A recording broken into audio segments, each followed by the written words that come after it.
I think I follow science more than you do. You watch all your Soprano box sets and all that lot. I'm watching science. I'm reading but you science. don't get anything from it. I do it for a minute. Well, what it have you learned entertains most recently? But you don't learn anything. It goes in and doesn't go out, and then you extrapolate in your own little world. A bit of knowledge is better than none. You don't know. I have. What? What's the most recent piece of scientific information you've discovered? There was some scientist on the radio saying that I might not be bald, I've just got very fine hair. Was he referring specifically to No, you? he just was saying any bald men listening. New science shows this. Oh, all right, that's good. Bit of science. I heard there's a load of birds in America that just died. No one knows. That's a bit mysterious. There's no answer to that one. There's Well, just there is. like 500 There is an birds. answer to it. What's that then? We don't know yet. Yeah, but that's To say that we don't... But that's the best bit of science, I think. The bit when you go, oh, what was that? When you go, oh, they flew into a big window, you go, oh, boring. I like that bit of it. I like the bit of, can we make this kid with no legs walk? Don't know. Give it a go. Yeah, we have. Oh, a bit boring. It's the bit. So it's the you'd rather working that on kid it. didn't walk? I like the bit when he's dragging himself about and you're going, will we do it? Will we ever make this boy walk? That's not science! I'd love to see that show coming soon to the Science Channel. Will we ever make this boy walk? Yeah. So he's got some new mechanical legs that he puts Right. by the side of the bed. You just nick them because you'd rather see him crawling around. Has he got legs? Has he got legs that don't work? Right? They just No, don't they're work. just not there. They're just not there. He's got no legs at all. Was he born without legs? Right, so he's born without legs. Oh, this little baby's got no legs. Carl, will we ever make this boy walk? Well, we can try. Okay. That's the good bit. Down, down, down, down. What are you doing first? Down, down, down. Let's make some legs. Ah, what? Wood. Wooden legs. 2011. Give him wooden legs. What wood are you using? Something that's not too heavy. Probably a bit of MDF. Right, okay, right. What do you do? How do you make the legs? Just sort of say, right, how tall do you want to be? I want to be about 5 foot. Right, okay, we need a 2.5 foot leg. Right. Make them. You're still going with wooden legs. Can I just convince you to look at some other materials? No, we haven't got time. We got wooden He's legs. got no legs and he's moaning. What do you mean you don't want wood? You haven't got anything down there. Selfish. He's brought out the real him. Okay, right, okay.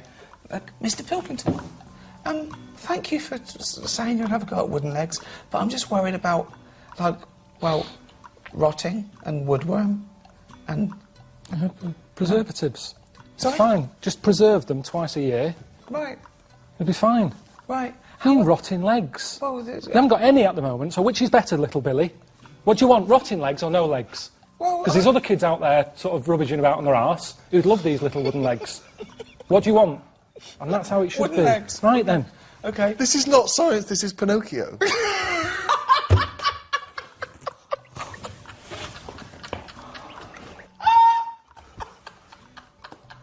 Right, come on. For people who don't know, we used to work at a radio station together. Ricky and I used to host a radio show, and we needed someone to press all the buttons, play all the records, and they gave us this guy, Karl Pilkington, who was a professional, apparently. Had a proper job back then, yeah. Proper job. I like it when Carl's stupidity is mixed with arrogance. At one point, I was talking about evolution, he went, yeah, I've got the gist of it. I went, go on. He went, I know it went germ, fish, mermaid, man. Yeah. Roughly. Roughly. So roughly. I'm just saying that's kind of a... If you had to draw it, you could draw it. At what point with the mermaid? No, but when yeah. When does the Half fish, mermaid half feature? person, isn't it? No, there was never a mermaid. Yes, I know. What? What do you mean? It's just a simpler way of looking at it, isn't it? So you'd teach that in schools. If someone said, well, tell me about evolution, you'd go germ turned into a fish, which turned into a mermaid, which turned into a man. Get the kids interested. And as they get older, they'll find out that that isn't the case, but interest them. Interest kids. That's the best thing you can do with kids. What, just Make lie them to them? think. Yeah. Well, they lie to them anyway. Kids are always being lied to. You're a father. Carl, Where did we come from? Carl, tell me about evolution. do you know yoghurt? Yeah. It's got bacteria in it. Yeah. It's got friendly bacteria. Yeah. Well, the really friendly bacteria gets together. They have a bit of, you know, What? just have a bit of fun. What do you mean? What's fun? What do they do? What do you mean fun? Just have a bit of fun together, just, you know. Does fun? What does fun make? Well, when you put a lot of bacteria in like a plastic... Are you tired yet? Is it time for bed? I don't know. It's difficult. I haven't got kids, have I? I don't know. I haven't had to worry about that.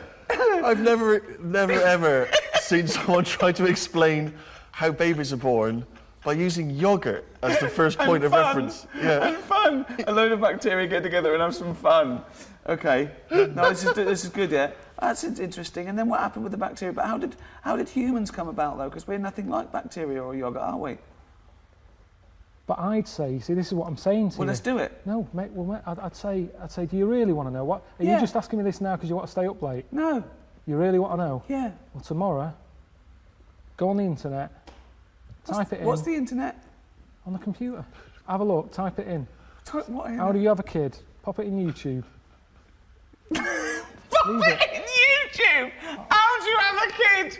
Pop it in YouTube! The way you are. Right, it's less bad when you know it's old. It was a story about a weatherman who was fired yesterday for having a nude picture of himself on the internet. But that happened 2 days ago. He's probably got another job by now. So old news isn't as shocking. Well, old news isn't news though, is it? It's olds. What are you doing? Just reading the olds? No, but what I mean is, if someone... Stick the video on of last week's news. I just want to catch up on the olds. Yeah, but then it's still news. News is something that you don't know, isn't it? If someone tells That's you everything to you. That's information, Carl, not news. Yeah. But news is information. No, And the key with news is the word new. No, I don't think it is it? It's just information, but they tell you at 10 o'clock at night. It's like, what information's gone on? Bong. Here's some information. Yeah, that you didn't know before because you couldn't have, because it only happened today. Bong. Yeah, but never mind that. I'll tell you in a couple of days. It doesn't matter as long as you get the same info. Bong. Yeah, we can't call it news though because it's misleading. We'd get done. It's called olds. Bong. These are all headlines, right? Vibrating shoes could stop elderly falling. Do you know what I mean? Oh God. You don't need... Vibrating shoes could stop elderly falling. Yeah, that's the story. You don't need to read on. That's what I'm saying. Well, right? could you read that anyway? Can't be bothered. Read on anyway. Well, you have a look at that in a bit, right? All right. So Okay, so what This is frustrating radio if you're sitting at home. No, well, but it's not on. They've turned it off. If you want to know more, you know where to go. That's what I'm saying. That's what they should do in the news. Get the news done in a minute. There's a good story about Iraq. Right. Bong. Look it up. Look it up on the internet. Right. And over. Give us another bong. Bong. Family sick of living on Butthole Road. Oh, brilliant. Bong. Man wears same shoes for 60 years. Oh, bong. This isn't that good. Some fella pulls a train with his teeth. And in lighter news. I love that. Triple Donald. This one is very good. And the last one, man fails to break clothes pegs on face record. She's always good. Well, that's the one I did read on about. I love that out of all those. That's the one he read on about. Go on then. Just Why is that news? He fails to make a record. So did I today. I know, yeah. I failed the long jump record today. Yeah. Didn't even take part. No, I was rubbish. Carl, come on. That was. Let's have some news. Let's do some proper radio. Have you? All your news comes from Ananova, doesn't it? What will Dr. Fox do about now at 2 o'clock? He'd do some amusing news. It's coming up for 2, and here is the news with Karl Pilkington. well, like I said, it's just headlines and that. I don't bother reading on if I No like point. the headline. And it's all from You get the Ananova, story. not from a newspaper or. It's not made up or anything. These No, are real okay then. Well, headlines, let's see. Let's see. Okay, imagine Trevor McDonald doing this. These are real news headlines. Okay then. Well, they're real to Karl. Okay, here we go. And here is the news with Karl Pilkington. Bong. Man hid in wardrobe to avoid work. Yeah, good. Right. Bong. Teenager gets stuck in washing machine. Bong. Dutchman has 2 right feet. Bong. Cow hit by train lands on farmer's wife.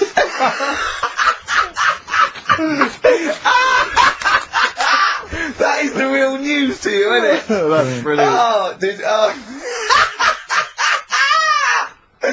I was just thinking the cow flying through the air. Yeah. And the wife's going, oh no. Oh dear. Dutchman has 2 right feet. Yeah, he's having some operation or something, and What, they put the wrong foot on him?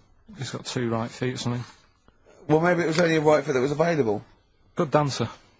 Yeah.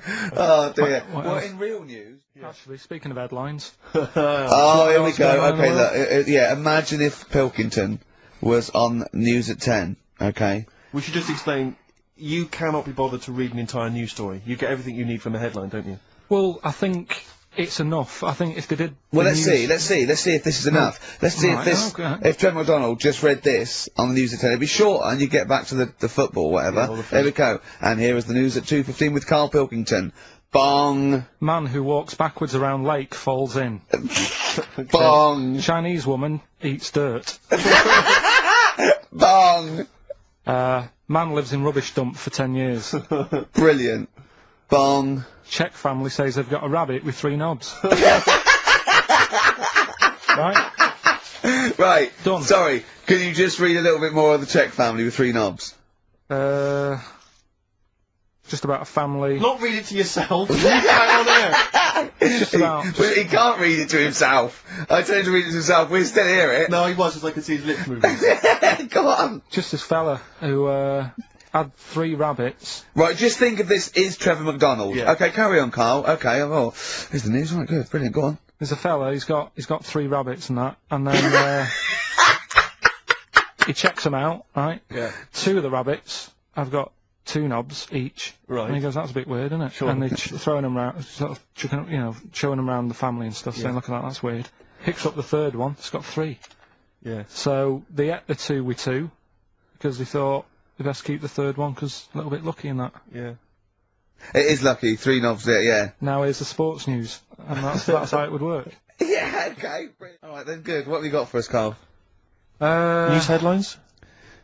There hasn't sort of been that much going on. Sure. Sort of headline-wise, you know. I Sure, look for, sure, No, because I sure. look for good headlines and that, don't I? That sort of Yeah. get you interested, like the... Well, then when you're interested, you don't read on. No, I did.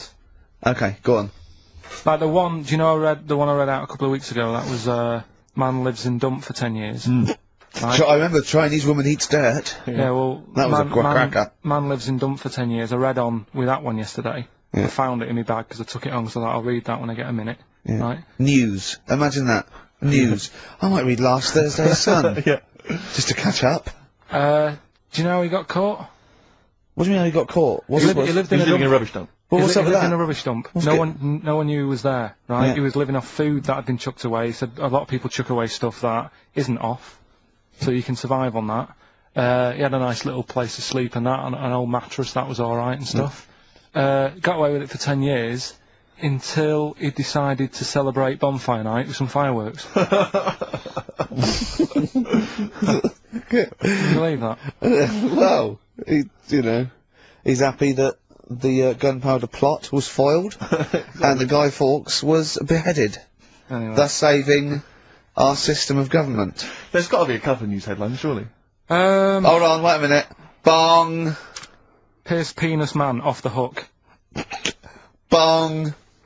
Man changed his name to Bubba Bubba Bubba Bubba. Bong! Dwarf to live in a glass box.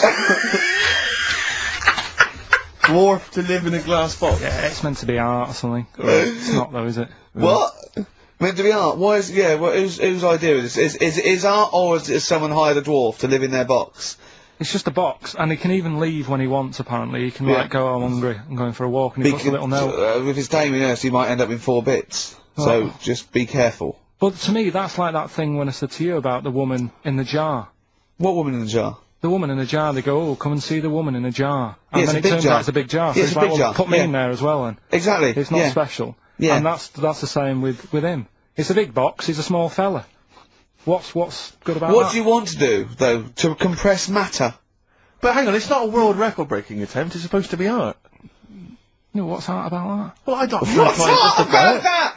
Oh. News, just news. Do you know how I normally do the headlines and that? Yeah. Have we got any headlines? Not really, because there isn't that much going on. Isn't there? This is what annoyed me, though. There was something about a woman who's going up Everest on a bike. you know what I mean? And they were like, oh, brilliant. But I don't think that's that good. When someone's done it walking... Where would the woman who complained about you come in the years chart? That's that's the woman with the enormous head. Lest we forget. She took offence to some of the comments you made on the show, and rightly so. I can understand. I was out of order, and, you know, so I'm sorry about that. Yeah, well, I'll just explain again that Karl, I mean, it's the freak of the week is sort of like more of a punchy catchphrase than a derogatory term, and Karl's fascination and childlike. I mean, I think we'd have to include Karl in the roundup. Yeah. I mean, he'd certainly be in the top 10. I think the fact that she didn't sort of pursue any official complaints means that, you know, she's a bigger person than you, Karl. Yeah, really, because, you know... Certainly, you know... Well, you know, so... Headwise. She is. Karl, you're going to do some news stories, I think. Well, like I said, there hasn't been that much going on. There's a story about a fella who hasn't eaten for 70 years. Right.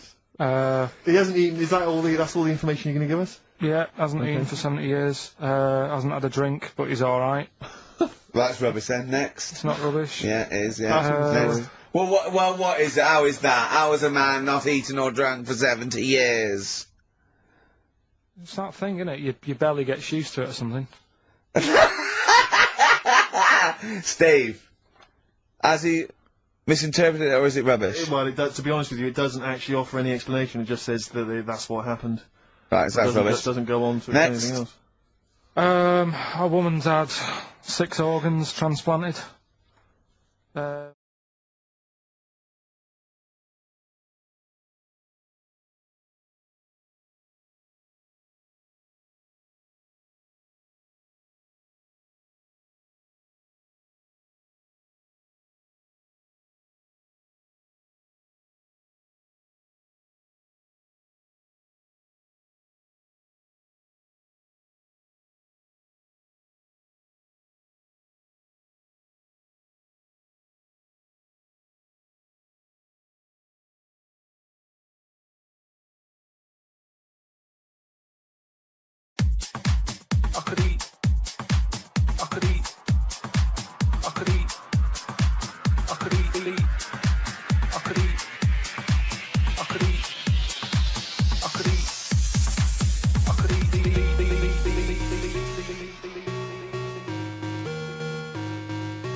Eat a knob at night.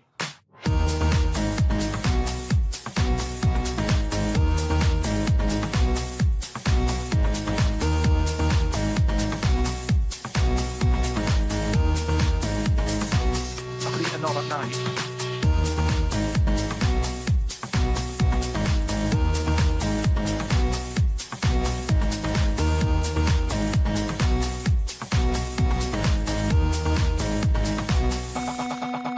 Eat a knob at night.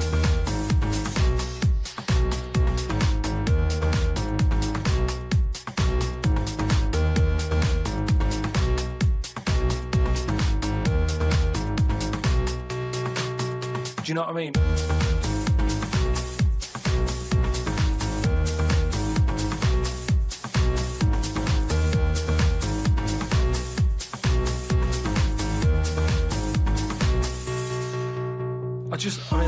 I watch it, I like those little trial bits on it. But what I don't think people realise is, right, it is hard eating a little kangaroo knob. Right? Really? How do you know? No, it's just, you know, you think about it and you go, oh, I couldn't do that, right? But what they never mention on the TV programme, which I think takes it to the next level, right, they're eating that at like 7:30 in the morning. Sure. Right. Which is worse, isn't it? Do you know what I mean? If I was there, and Dex said, right, Karl, eat a knob, I'd go, hang on a minute, give us a few hours, let me get some rice and that on my belly, and just sort of fill me up a little bit more. I'll pop back at about 6:30 this evening. Right. I'll be ready. and I'd be happier then. It's just that thing of, you know, You don't want to eat animal genitals on an empty stomach. So what are you saying? I'm saying, like, I could eat a knob at night, but Just cut that there. We'll loop that.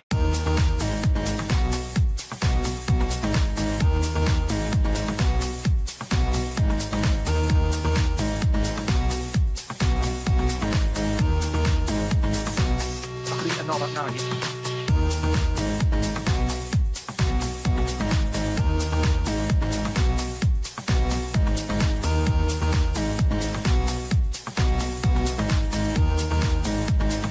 I could eat a knob at night.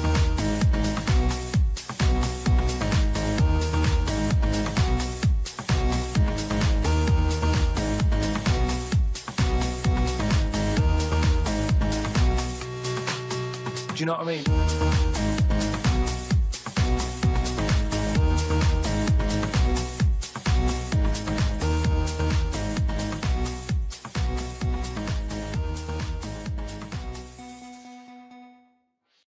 Animal rights is a hot topic. It's a big issue.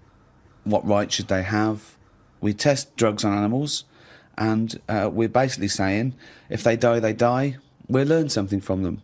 People do make distinctions between animals' rights. They know that it's probably more acceptable to kill an ant than Punch a cow. Yeah, exactly. I told you, didn't I, about me dad's mate who had a monkey and he had to thump it. What? Well, there's two things there. One, why did he have a monkey? Two, what sort of discipline is thumping a monkey? What was the monkey doing? He was annoying his wife a lot and sort of, you know, pinching her arse and stuff like that. Right, No, right. that's Wait a not minute. true. We've It's not never heard true. this before. How have we had all these years No, of I'm sure I monkey use and told we've you never about heard this it ages before? ago. Your dad had a mate who had a monkey? Yeah, I'm sure I told you. Why did he have a monkey? Just for a laugh? Well, it was back in the day when people did. They all had, like, odd sort of pets and When? that, didn't they? In, like, about 68. Oh, in 1968. 1968, when everyone had a monkey. But he had to thump it. Now, the weird thing is... No, that's weird enough. Is this all the story? This is the entire story? No. You've got all the information you've got is he had a monkey and he had to thump it. Yeah, my dad told me about it. When he found out that I was into monkeys, he said, oh, Benny thumped one. And... Benny thumped one. Oh, my son's into natural history, particularly simian variety. I've got an interesting fact for you, Carl. Sit down. What is it, Peter? Benny thumped one. Brilliant. But what was interesting is the way that people are thumping other people all the time. No one bats an eyelid. Thump a monkey. People go, you thumped a monkey. Yes, they do. They do go, you thumped a monkey. So that's what's weird, isn't it? But this chimp doesn't want to be caged and kept in a fucking council house in No, Manchester. it was quite happy. And if It it wants to wasn't live like a happy. human... I mean, in the 70s... You know, there were all the teabag adverts and all that, and they were loving that. No, they weren't And people loving it. interfere, people go, that's unfair. Now they're in like a cage in a zoo. You go, it was better when I was pushing a piano up the stairs. They weren't really... They weren't actual delivery men. They weren't really sitting down and having a cup of tea. It wasn't a documentary. A week in the life of the monkey delivery men. I love that. Chimps in a zoo now going, okay, now at least we were free. Remember when we used to drive a van And for a we're, living? and we're on 58 quid a week. Yeah. They're not meant to be kept in a house in Manchester. Cruel to keep a person in a house in Manchester, so it's fucking cruel to keep a monkey.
What would you do, right? If you run a business, right, your business could go under, right? It snows a bit. You got 10 employees. You're paying them well, and they go, I can't come in today, Carl.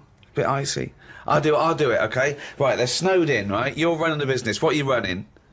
It's a, let's not, I'm not going to big myself up. It's just it's a factory. It's U-bends. U-bends. U-bends for... Toilet. So you run a... OK, right, OK. So, you pay them all right, don't you? I'd say most of them are on above average. So you're there. What time do you get in? About 8:45. 8:45, waiting for them to come in at 9, yeah? Yeah. OK, right, it's snowing. It's a bit snowy. You got there. It took you a bit... What, you'd set off early, did you? Or? Gave myself a bit more time because I had to put the heating on the car. OK. Ring, ring. Ring, ring. Hello, KP Plumbing. Oh, is that Miss Pilkington? Yeah, it is, yeah. Who's that? Oh, it's Sheila.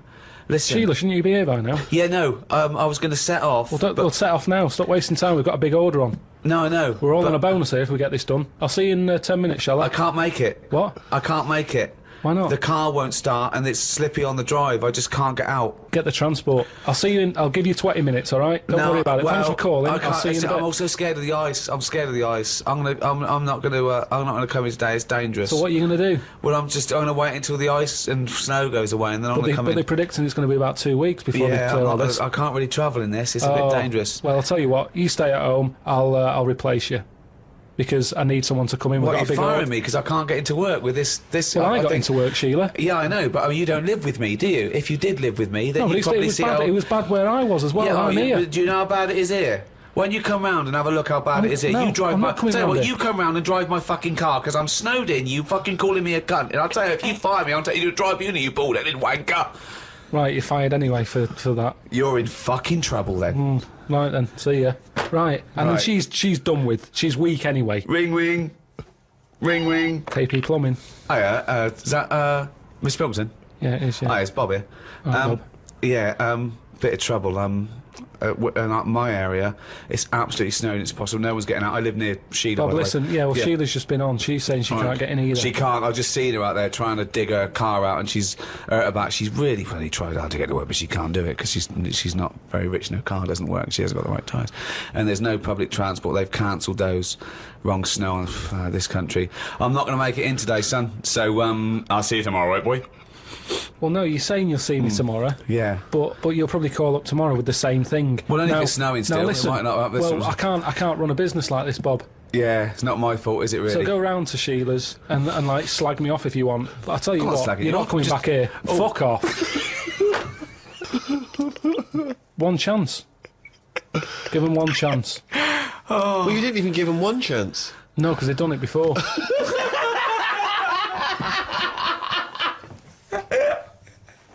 Oh, fucking hell. Just annoys me.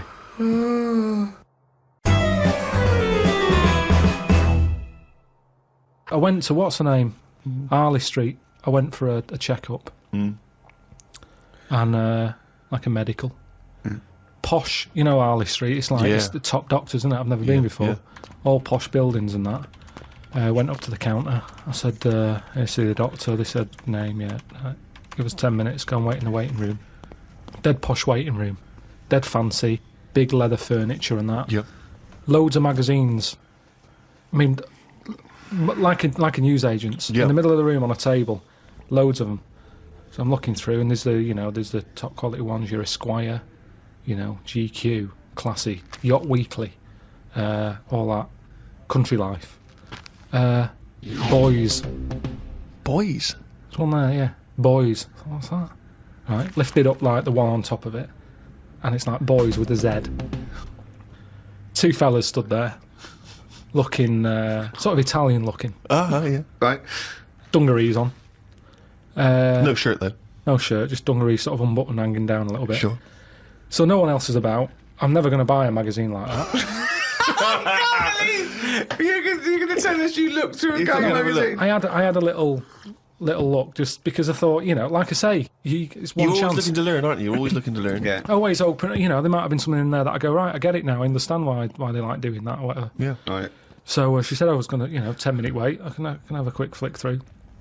Picked it up, had a look. Still none the wiser. Why? Well, what did you see when you opened it up? Just loads of, like I've said to you before about, I don't know why they like looking at knobs when they've got one of their own. Right. There's no right. surprises there, you're not going to go, oh, that's Sure, that's yeah. nice. Some had like car oil on the face, knob out. Yeah. There was someone sat on like one of them square things of hay, Oh, yeah. sat there, like sort of sat on it, straddling it. Yeah. That must have been uncomfortable. Again, knob out. Yeah, just looking like it's normal. That's Sort of crazy. sat No there. farmer walks around like that. What was the other one? There was motorbike. They always like them. Yeah. So I'm going through, and then like the content is all puns. Right. Everything was to do with knob. Right. That's the only bit they're interested in the male body. Look at this bloke It's straddling not- this huge throbbing thing.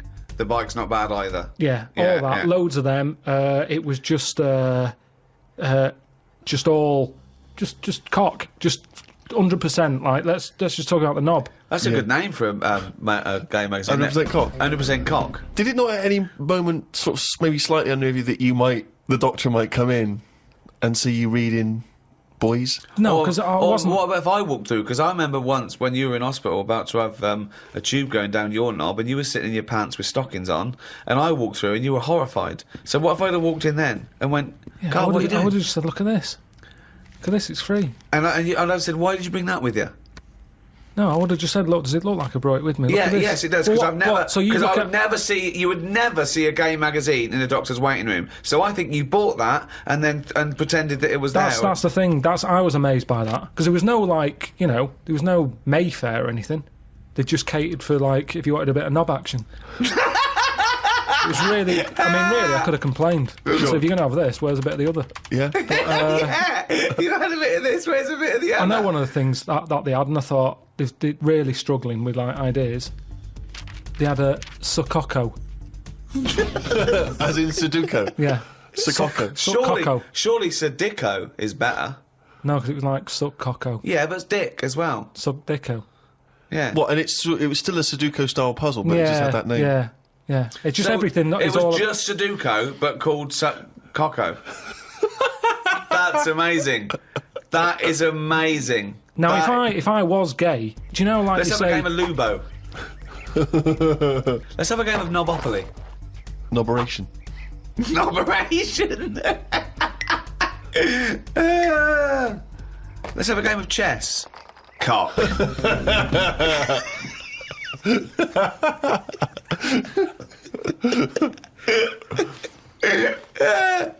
Let's have a game of fuckaroo. Well, that works for either sex. Yeah, that's true. That's how we spend our Okay then, Christmases. fuck a poo. Oh, God.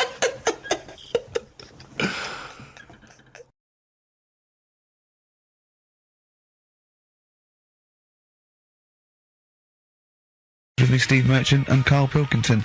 Well, Karl, you failed miserably. The scientist stuck away.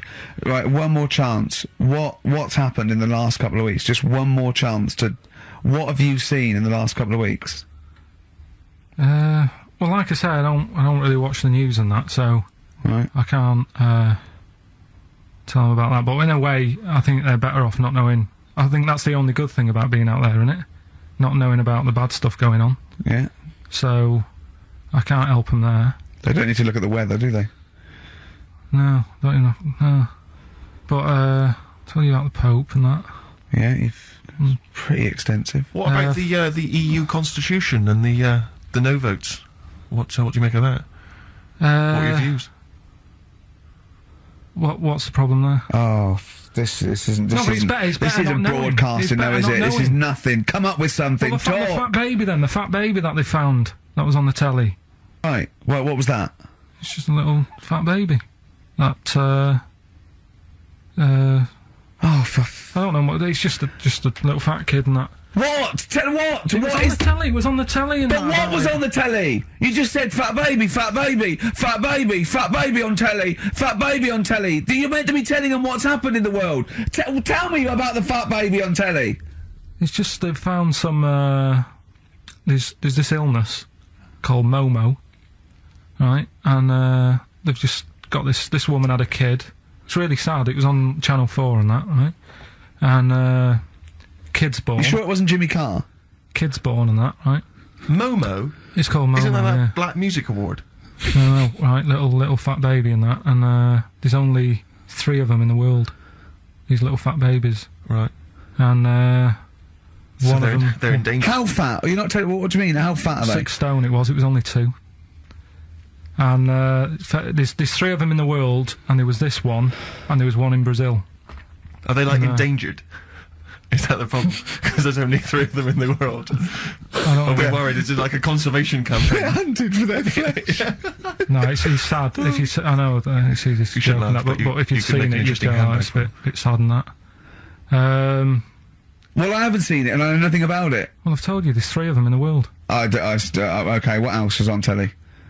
Yeah, use. Well, I mean, why not use a sausage? You're a mental case.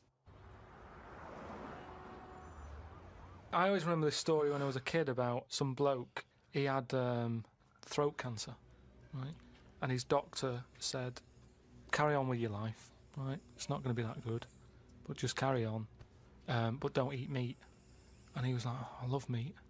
He's like, "Yeah, but just don't, have your veg, keep yourself strong, but don't be eating that." Anyway, he was fed up because he loved his meat, and his wife was feeling a bit sorry for him one day. And thought, I'm sick of him looking fed up and that. All he wants is some meat, for God's sake. Give him some meat. So she goes to the butcher's, gets him a big piece of, steak and what have you. He can't believe it. He's like, "Oh, brilliant, cheers for that." Anyway, he's got the meat on his plate, just about to tuck in, and the cancer comes out from his throat. What? No, it's something, I know, it sounds really weird, but it's something that I was told about years ago when I was growing up. What are you talking about? It was just some bad illness, some cancer thing, and it was coming out waiting for the meat. It was sort of dying. Again, a lot of your medical knowledge is from the film Alien. So this guy with throat cancer, okay, as opposed to it being a disease of the cell. It was like a living. The Alien. It was Alien. So it was the animal. It was the little animal cancer. That's why What he are you wasn't allowed to talking eat about? meat. He wasn't allowed to eat meat. So it's sitting there. So it's actually sitting there in his throat. Why? I'll tell you what I'd have done if I'd have had some cancer in my throat. I'd go, there you go, rid of that. What are you talking about? So what happened? He choked to death on this thing, and the wife was like, "Oh, I shouldn't have given him the meat after all." Just That's listen to bollock story. Listen to your it's all. There's loads of weird stuff like that There that is. happens in medical stuff. Well, the terrible thing is, if you got testicular cancer and you eat meat, your bollocks come out of your trousers, and they're all over the plate, and you have to be asked to leave the restaurant. But we've talked about this before, haven't we? About the cloning thing. Yeah. That's a bit weird. Yeah. But I don't think it matters, because at the end of the day, right, you might look like some other kid, but it's the way you're brought up that will change your features and the way you are, your personality. If you lie, you get a long nose, don't you? Well, no, but listen, right, because I remember when we, I was growing up on this estate. This is going to be good. Go on. No, it's not. It's just an example of how this doesn't work. Go on. So we don't need to worry, sort of thing. Sure. Right? Okay. So I'm growing up on this estate, and there was this woman about 4 houses down, right? Who's a bit rough. All right. Didn't fancy her. Oh God, no. Right, but she had a Why? baby. Well, tell me about her first. I'm interested in this woman. Why was she? It was a very. Was it like being a man in a I dress? mean, I didn't grow up in a posh house or anything, and I'm not saying that if you live in a bit of a rough house, you're a bad person. What did she look like? But anyone can Tattoos? clean up. Looked and like Tony Green with a fag on. They didn't clean up much, right? Oh. Which, even if you've not got a lot of money, you can still try and make a place look nice. Yeah. Right? But she didn't, and a kid used to take a horse into the house. Sorry. Whoa, Neddy. What do you mean? A kid used to take a horse into the house? Where did he get a right? horse? Must have nicked it from somewhere. Must have I done. see you seen a horse in it. No. What, is that from outside the saloon round the corner? Yeah, was it just tied up with a bit of... Right? Oh, that's great. I'd Did been Big out. Jake come and looking Exactly. for it? I'd been out. Oh. Nicked So, a sorry, let wedding me get this. This was before the lynching stopped or after. Where did he get a horse from? What do you mean he must have nicked it? His mum said, where'd you get that from? I bought it. All right then, but keep it out the kitchen. I don't want you going Catlin rustling. Where did he get a horse from, Carl? And how long did he have it for? Was he leading it or riding it? Mum, open the door, I can't stop! I can't stop it. Open the patio door as well, I'll be... Looks like we got us a runaway. What do you mean? I don't know, but the thing is, they couldn't afford to buy one because they're not cheap. So I'm just guessing. Maybe that's wrong of me. But I think... He had a horse? Yeah, right. So That's why the family didn't have any money, they'd spend it on the horse. No, I don't Exactly. think, that's what I'm saying. I don't think they would have bought it. So anyway... Yeah, it's wise to whisper, Carl, in case they're listening. Yeah, and They could be in the room next door. It's not buying it, it's keeping it as well. Oh, So I was like in the car with my dad coming Yeah. into the avenue, and you used to have to drive down it to turn round. And, Yeah. and you know, sort of go back to our house. you had the traditional method of transport. Yeah. And the horse was in the lounge, Reading a paper. just like walking around. Oh, God! What? And when I was doing, I tried to earn myself some money once by flogging little flowers in plastic cups. What? This is And I went- genius. It just keeps coming. What do you mean you're trying to flog little flowers? What do you mean? Wait.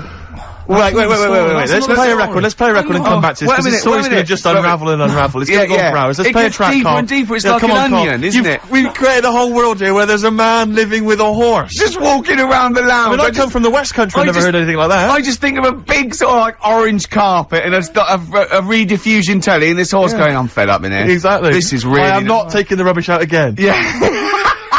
Right, play a record. Let's have Velvet Underground. We've got that lined up. Oh, Yeah, the God. classic from the first album, I'm Waiting for the Man. Let's come back to the horse in a second. Little flowers in pots. What do you mean? Classic first album, Velvet Underground and Nico, which apparently peaked at a disappointing 171 in the US charts. Think of that. And that's obviously Lou Reed, the Velvet Underground, and Waiting for the Man. Yeah, great track. So, we were talking, we were doing White Van Man, and, we got onto, We got on to genetically modified babies, but and then somehow Carl started telling a story about someone with a horse, and then he got onto, he was trying to make money selling flowers. Just do the flowers briefly. Well, hang on, I just want to recap slightly. So there was a family, and who had the horse in the family? It was... Because you lived on an estate in Manchester. So didn't the Yeah. mother was a right pig, apparently. I don't know whether that's You don't need relevant. to go that far. But But well, what go I'm on. trying to do is like make a picture for you so you understand. What And did she what a look picture like? it Who is. did she look like? Bit of a, and no disrespect to her, bit like Pauline Quirk, Quirky, yeah. right? Okay, I knew you were going to say that. I knew it was going to be Pauline. Did she have any tats? Did she have any I've tattoos? never got that close to her. Okay, alright. So who had the horse? Was this her son or her No, husband? her daughter. Her daughter had stolen a horse, Yeah, from, I don't know where, there was I think there was some stables down the road or something.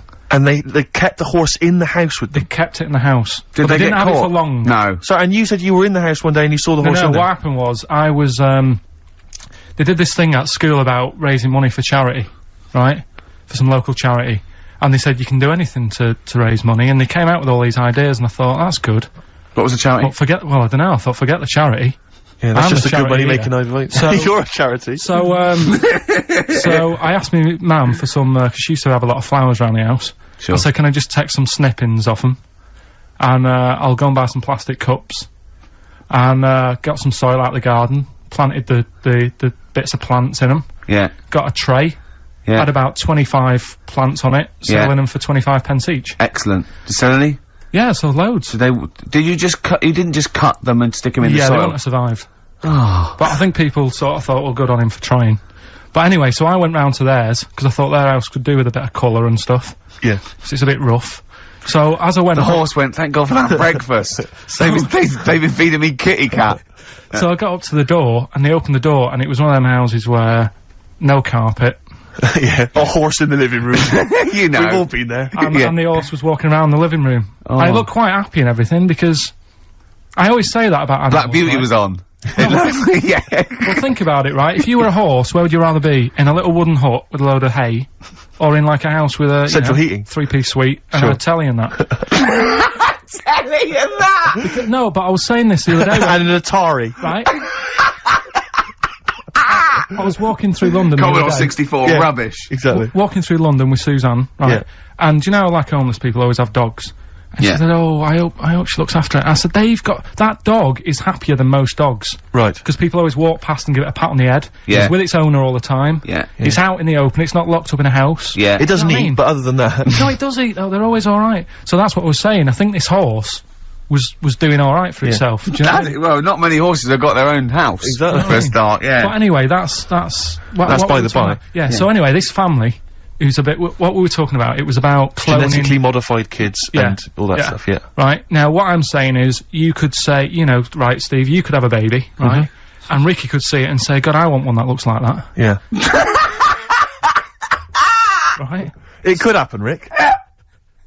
So, Come on, work with him. so you take it to the doctors, and I don't know what they do, they inject it with something or whatever, Yep, that's how it's done. Yeah. and get a little baby, and there it is, it looks the same. Now the thing is, you separate, you both go off and do your own things, Yep. right?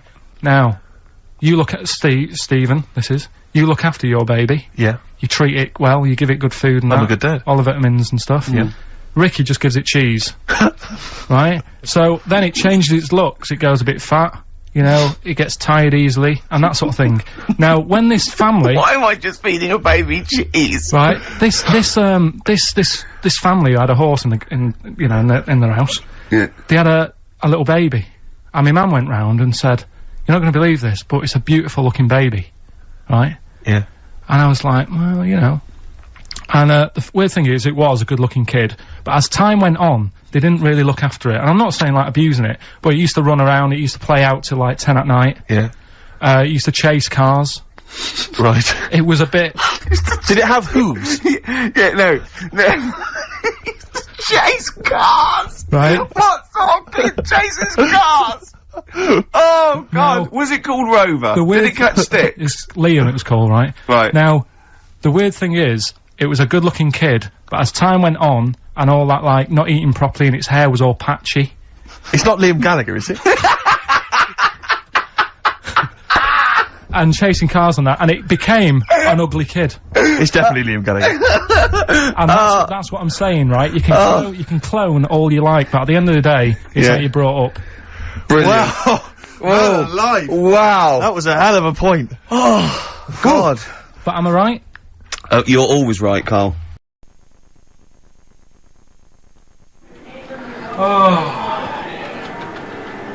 There's Carl there. Say hello. Right. Yeah, that's Carl. He's, stop that a minute, Carl. He's a producer on, the XFM show. It's a free advert there. What's this for? Well, let me explain. I've just realised that it's 2 days before the opening night, and I've got no one to introduce the support act, Johnny Camden, you know him. Yeah. So what I'm going to do is I'm going to record one on tape. I've left at the last minute, but a friend is going to help me out, aren't you, Carl? I'll do, yeah. Karl Pilkington there. Alright? What do you think of this? I've got a joke. I was going to say, I was going to do sort of like a spoof sort of charity thing, that, and then I was going to go, and he's all the way from Dublin. He's a handsome, strong man. Ladies, you'll want him to take you home and give you a hard, smooth, long asphalt drive. Is that right? I'd laugh. You would, under what circumstances would you laugh? Because I just told it to you and you fucking didn't. Yeah, but it's different when there's, do you know what I mean? When you're with a load of people who are laughing, you sort of laugh with them. But, yeah, it's funny, I'd do that. That'll work. Maybe I won't actually, it might come across as a bit racist. Well, Johnny's not black, is he? No. I mean the Irish race, the Irish nation, the Irish. Yeah, Look, right. look what happened to Anne Robinson when she said the Welsh. Well, what happened? They all got annoyed, didn't they?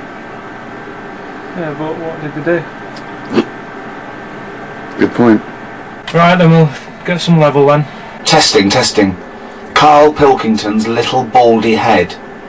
Yeah, but that's bad, because you know that it looks rounder on tape than it does in real life. Look at that, Ed. Look at that.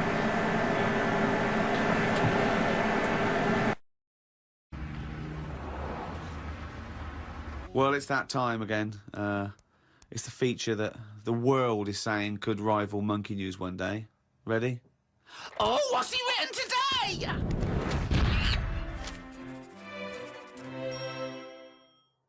Well, Carl's diary. You didn't actually explain what it was. Sunday, got up. Sunny day, so went for a walk in the park. There was a bloke walking down the street who was whistling some kind of annoying tune. He seemed quite happy with himself. Do people only whistle when they're happy? I don't whistle very much. It's a good point. Whistling is so inane to me. But yeah, it's sort of like going, I'm content. It really is that thing that if they go, you go, well, Mr. Mellors, I'm afraid we've got some bad news. Not only has your wife died, but you've lost the house. Thanks, Doctor. Wouldn't happen, would it? No, you don't whistle when Yeah. you're sad. The other place you hear it, of course, is changing rooms. And that's men going, I'm whistling, so I'm not looking at your cock. How could I be? I'm concentrating on whistling. The lake was frozen over where I was walking. The ducks looked worried. They were sat on the edge of the lake waiting for it to melt. Were they, Carl? Yeah, we just sat there looking, sort of going, oh, what's going on? I don't know. How long is a duck's memory? Because I wondered whether they're going, this doesn't seem right, but I don't know why. I asked Suzanne why ducks don't use their wings much. They seem to walk and swim more and don't bother using their wings. Suzanne said she had to call her mum and dad, so I never got an answer. The old excuse. Yeah. Suzanne, I can't talk now, Carl. Gotta phone my mum. There was a marathon-type run going on in the park. It reminded me of the time when we were moving flat. It was the day of the London Marathon. Me and Suzanne were walking down the middle of the road, taking some stuff to our new flat. I was carrying a lamp and a kitchen bin. People were clapping me, thinking I was doing some kind of fun run.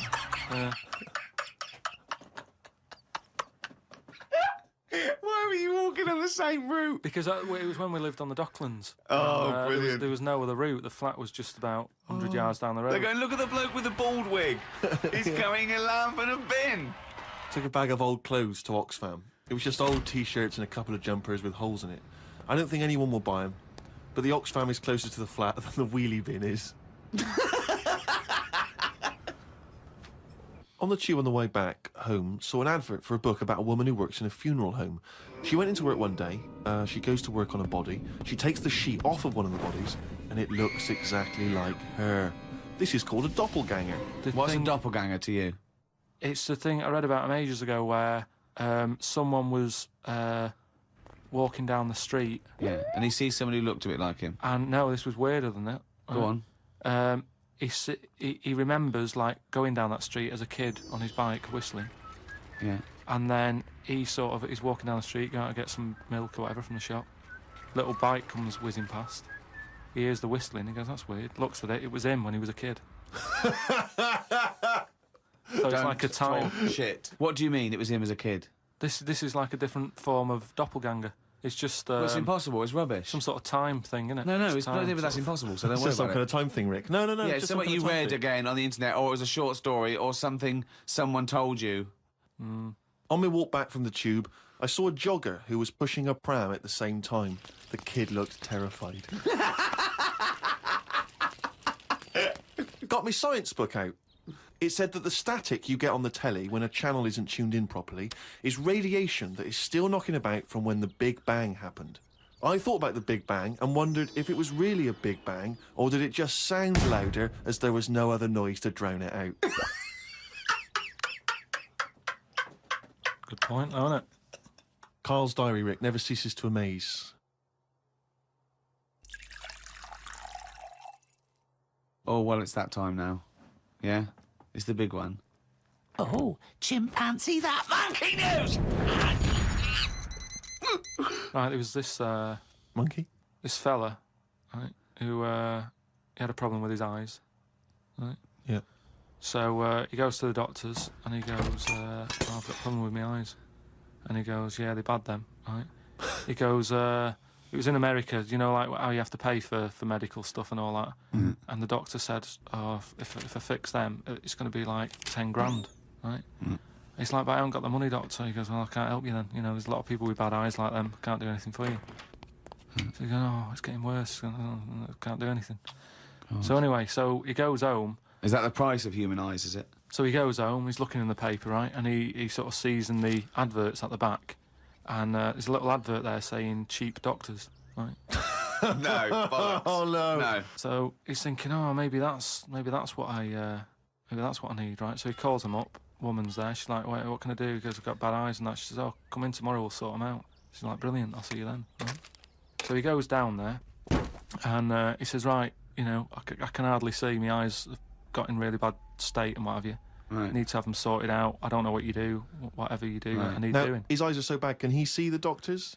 Not really, Can't sort really- of he's squinting squinting. and that. But, you know, so he's like, do I need to see the doctor to, you know, have a word and tell him what problems? She's like, no, don't worry about that. Don't worry about just, it. No, I'd be comfortable if it's a... just you know, just let me inject you and we'll knock you out and we'll get on with it. And it's on, like, get the well, doctor in. Can I just tell you something about chimps as well, just before you continue? Go on. You know, they don't have opposable thumbs. Now, which is why what- are opposable thumbs useful, Rick? Well, to grip something, to do anything like, you know, even simple stuff like writing, so let alone surgery. So without an But opposable can I just check thumb- now? Go So on. if I was a doctor and I was doing any form of difficult surgery, would I need opposable thumbs? You'd need opposable thumbs To be a And- doctor, And okay. without you couldn't do anything. You couldn't. Thanks for clearing that up. Because the opposable thumb allowed something in our evolution called the precision grip. Right. So without that, you couldn't do anything. I'm just glad they've got that cleared up, thanks. So anyway, so he's had the injection, he's nodding off and what have you, right? His eyes are sort of closing and that, he hears the door open, he sort of just sees this little fella coming in and he's like, hello, doctor. He's trying to, like, make a chat with it. Sure. But, like, he's just nodding off. No, just... Oh, he he's never or she, called a was doctor. it he or she? These people have done 7 years medical Deeply training. respected people. How could you call it it? So anyway, he thought, oh, it's weird he didn't answer, but, you know, doctors can be quite moody, you know, they're highly intelligent, they don't need... Especially little airy ones. Well, just idle chit-chat. There's no room for that, do you know what I mean? It's like, I'm here Yeah, to do a job. yeah, but you know, if I'm going in to have my eyes done, I want a little bit of idle chimp chat. So anyway, time passes, right? He sort of wakes up and he opens his eyes, right? And it's brilliant. He can't believe it. Eyes are perfect. He's had the op. He can't believe the sight. He's like, nurse, right? And the nurse comes in because I can't believe it. This is brilliant. I've never had this such good sight. Do you know what I mean? Even when I was a baby, Yeah. and my eyes were new, Yeah. I didn't see this good. Great. So she's like, well, you know, that's You what, realise the nurse is a panda. that's what we do, right? So he said, right, so can I just see the doctor and just say thanks and that? She's like, well, to be honest, you know, he's specialised in what he does. There's a lot of What work. a load of bollocks this is getting. Please. Where did you get this from? No, come on, let's hear the end of the news. There's a lot of like operations he's got to do. Yeah. So you know, leave him to it. He's just having a kip. You know, I'll let him know that you were grateful. You know, pay us a check. Off you go. Go and enjoy looking at stuff. Yeah. So he said, no, I just what's wrong with that? I just want to see that. She's No, like, just no, fine. leave it. Just leave. Yeah, exactly. Leave it. If And he he's says like, pay the yeah, check. but I can't. You know, I want to thank him. So he's done such a good thing for me. So they're getting into a bit of an argument and what have you, and the voices are raising, right? Door We're opens. going to wake the doctor up. Well, that's what they did. They woke it up, right? They so, woke it up. It? So the door opens, right? Little monkey comes out, and he's like, "What's going on here? It's a hospital. Why is a monkey knocking about?" Yeah. So the woman said, "Well, what do you mean? He's the doctor." Right? So he's like, "You are having a laugh, aren't you?" She goes, "Look, don't complain. Your eyes are sorted. Yeah. You know, the doctor's done it. What's the problem?" He said, "Well, if I'd have known that, I wouldn't have come here." She said, "Well, what do you mean you didn't know that?" She said, "The advert in the paper you read, it's like chimp doctors." That is the biggest load of shit I've ever heard. That really is the worst. What? And because his eyes were so bad, he thought it said cheap doctors. He saw the advert and it said chimp doctors, but because his eyes were bad, he just saw it. What as, journal is this in? it was years ago because it sort of says how the monkey sort of carried on working for a few years. He couldn't do anything Then about just it. He had to retired to leave play it. golf. It's absolute bollocks. It's There's abs- no way. I mean, it's not even worth talking about. It's the most ridiculous thing I've ever heard. It's the most ridiculous monkey news you've ever heard, and that's saying something. Chimp doctors, cheap. It's easy mistake. right. And Steve, who probably wasn't as cool as he is now, you're a bit of a freak. In those weren't days. you? Yeah. Imagine. And it just covered him, and he just went like this. He went, "Well, now you've got to clear that up." which I found even funnier. Yeah, but you did have to clear it up. I did. But I was crying with laughter as I was clearing it up and taking it out of your keyboard. Yeah, but I think I don't think I gave you enough of a reaction. No. Because you didn't really do stuff like that afterwards. No. I think you were looking for real annoyance. And this is the weird thing about this relationship, is that despite the fact he's, 10 years older than me, I was often for a long time the adult. I say it for a long time. I think so. Often the adult. I think in the it's what. relationship. Yeah, I think that's what drove the dynamic. And also, I was the laziest person in the world. I remember once when we were working, we were writing, and Steve said, "Look, we've got a lot of work to do." He said, "Don't have too many sausages at lunchtime," wasn't it? And I actually fell asleep that day. Yeah, because there was jumbo sausages in the BBC canteen. You meant to have one. I said I can handle two, and I had two. He said, "Don't eat two, Rick." And I did fall asleep, didn't I, when we were writing? Yeah, he fell asleep under the table. I didn't realise he was asleep, and we were writing away, and part of the script, and I was reading out this bit that we'd written, and part of it involved someone knocking on the door. So I knocked on the table as I was reading it out, and he woke up thinking someone was coming in the office, banged his head on the underside of the table. Oh dear, just like Lennon and McCartney. Yeah.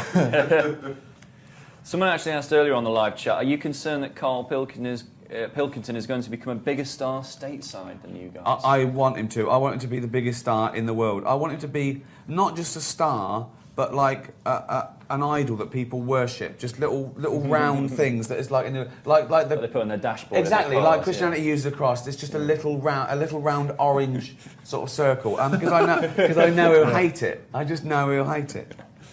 Apart from Leonardo DiCaprio, was there anyone you wanted for extras that you didn't get? Anyone that you approached, told you to bugger off and shove it up your arse, says Jack Lovejoy? There was only one person who said no, and that was Keith Harrison Orville. Yes.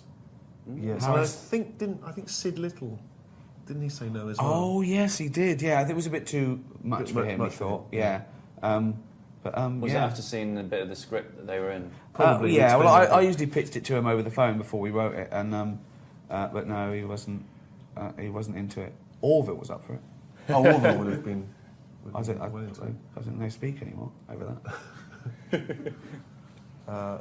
Carol says, if you could pick the brain of any fictional character, who would you choose and why?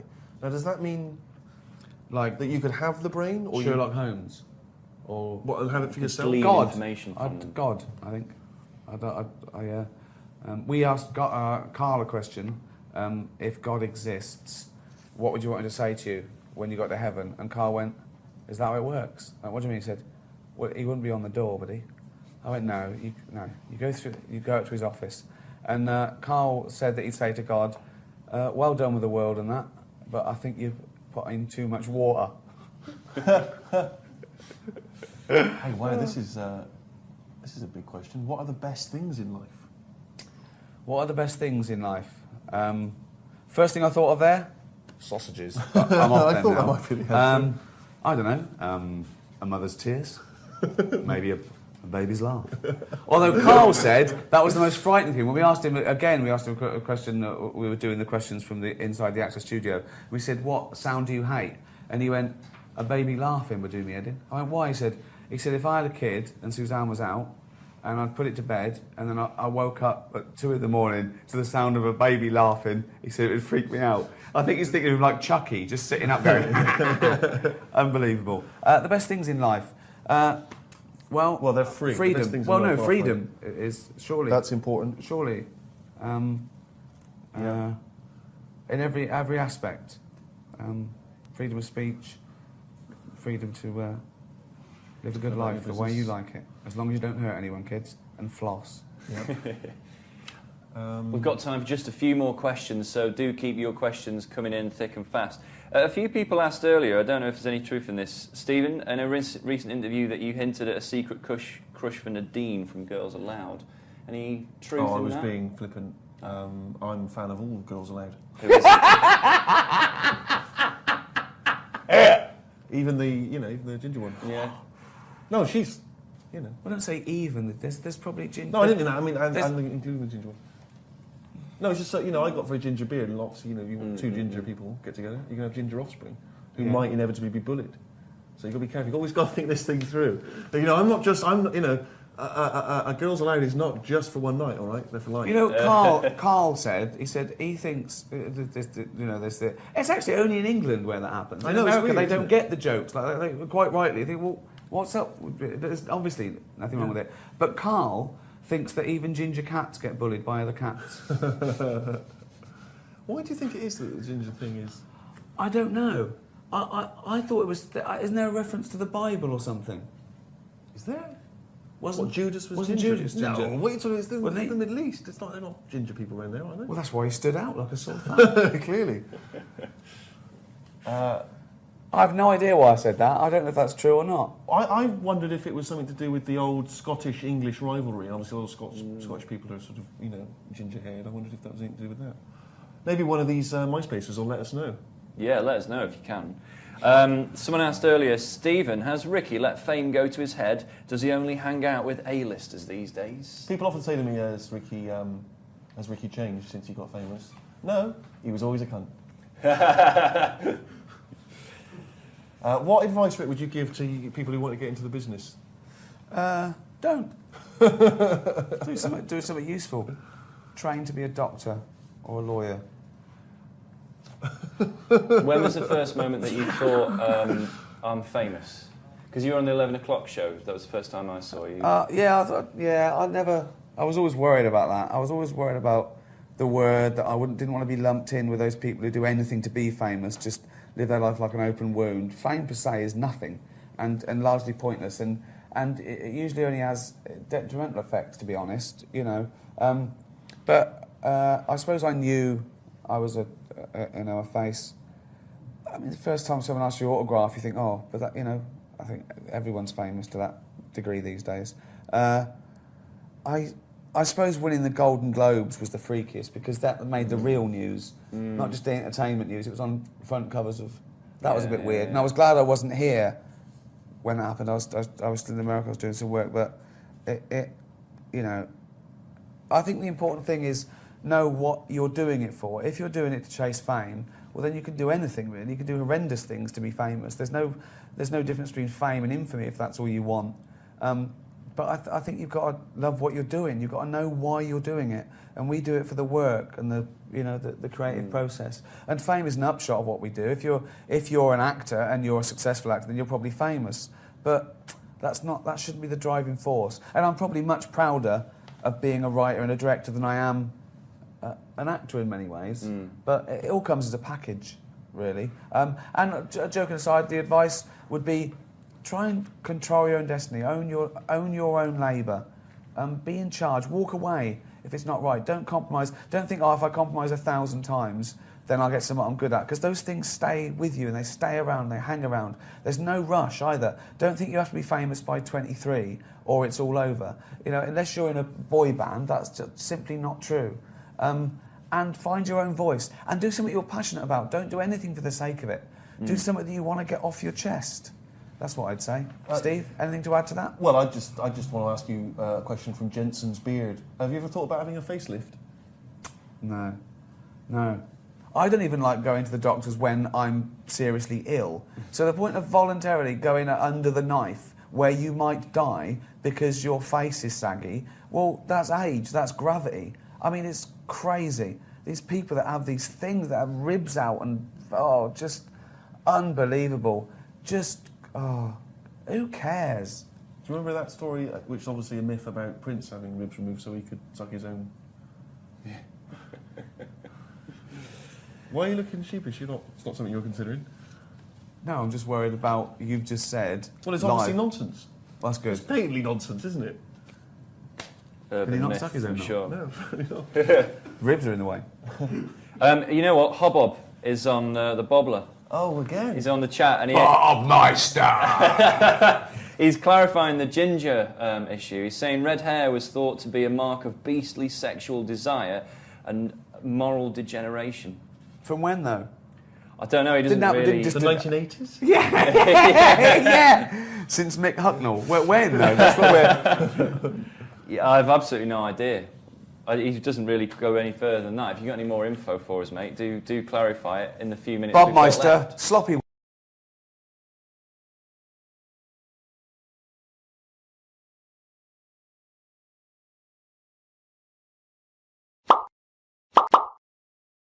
we got to look into this. If anyone knows why Dumpty was an egg, if Hubbard eventually found a dog a bone, and what was the little one doing? What did the little one think he was doing, for God's sake? When I saw my dad last year, he was telling me about a fella who's got some clothes you can see through.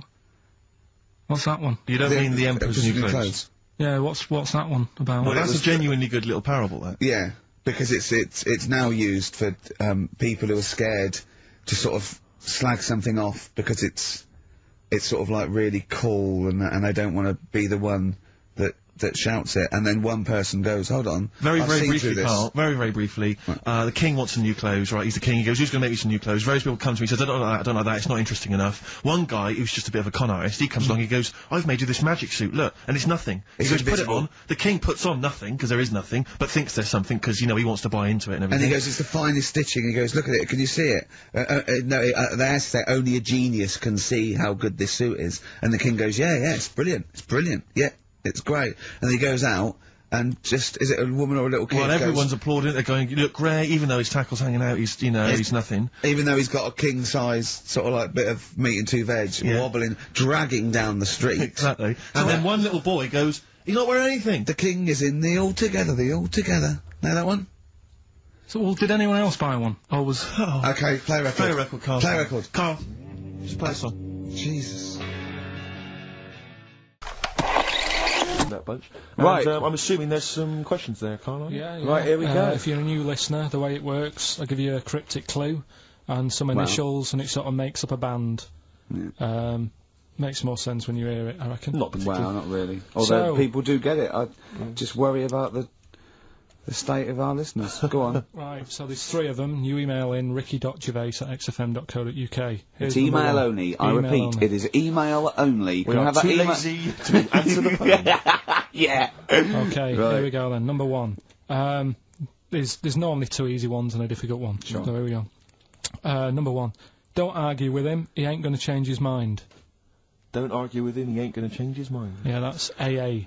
AA. That's, yeah. So that's the first one. He's not going to change his mind. What do you mean, Presumably you've got them written out, haven't you? Yeah, I'm just thinking about what the answer is, so I didn't write the answer down. Oh, don't worry, they get it. Yeah, don't worry. Well, you can't remember it? You came up with it, there's only 3. I know, it's weird, isn't it? No, it's not weird, it's incompetent. Right, the second one, anyway, I hope you get this. I hope you get this. Email in and tell us the answer. This is a shambles, isn't it? Hang on a Come minute. on, keep going. Go on. He always gets what he wants and doesn't worry about anyone else. P. And you don't know You don't know that is? I'm sure he'll come to me once to see it on email.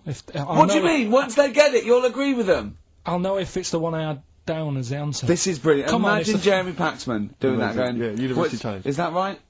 Go on. Right, so that's that one. Give us that one again. He always gets what he wants and doesn't worry about anyone else. P. But you're confused. I don't understand how you can be confused. Yeah. Alright, what's the final one? The third one, I'll have to put that woman in the oven. And that's AB. Alright, quickly give us them again. Right, so the first one, don't argue with him, he ain't going to change his mind. That's AA. He always gets what he wants and doesn't worry about anyone else. That's P. And I'll have to put that woman in the oven. AB. Alright. Okay. Ricky.gervais@xfm.co.uk. I'm going to play a classic track now by Neil Young, Alabama. It's beautiful. Beautiful.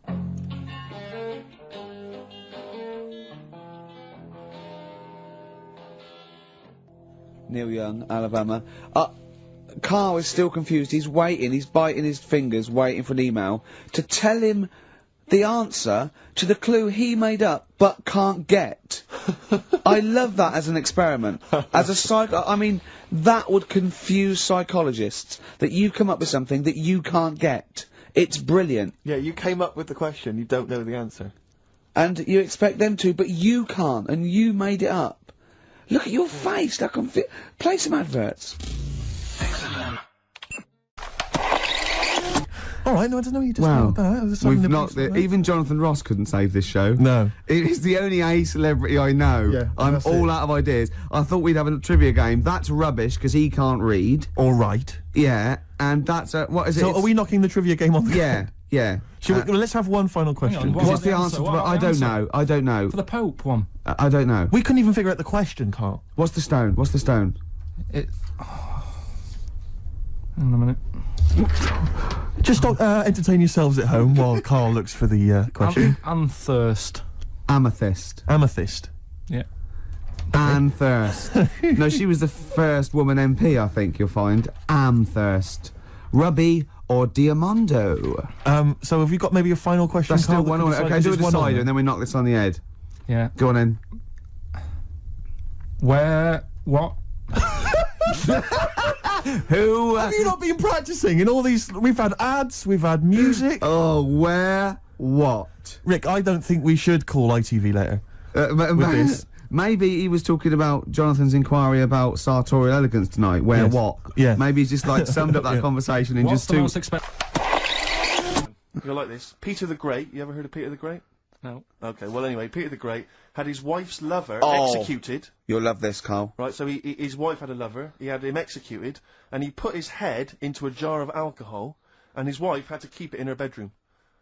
Do you understand? That's every time she saw, every morning she'd wake up, and there was her lover's head in a jar. Who took his head off? He took his own head off. Play a record. Play a record. She had a lover, and oh, never mind. Never mind.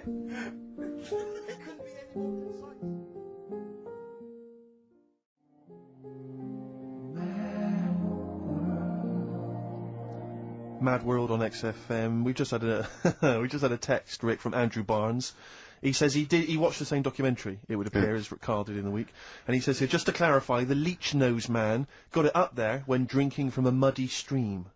And he goes on, one can only imagine the frightenedness he experienced. Oh, Carl. Explain to him once more what happened with Peter the Great. Alright, so we've got Peter the Great. Yeah. Okay. And his wife had a lover. That's on the another side. man. Another man. Not Peter the Great. She was having an affair with someone else. Right. And Peter the Great, he found out about that. Okay? Yeah. So he sliced off this bloke's head, he killed him, he executed him. Right. Were you with me so far? The fella who Oh, she Jesus. was seeing for a bit. Yeah, there's only two fellas involved. There's two people though. involved. One's Peter the Great, the other one's Right, not. right. The guy that's not Peter the Great, Derek the Terrible. Derek the Rubbish, Yeah. right? He's having an affair with Peter the Great's missus. So Peter the Great slices off his head, puts it inside a jar of alcohol to preserve it, and puts it in his wife's bedroom. So every morning she wakes up, she sees her dead lover's head. You'd have thought he wouldn't have wanted her to remember, wouldn't you? Oh. Best bury the head so she don't remember. Well, it was a reminder so as not to put it about. And did it work? Oh, I don't know. I love that. Again, that to me is an amazing thing to do. And you go, did it work?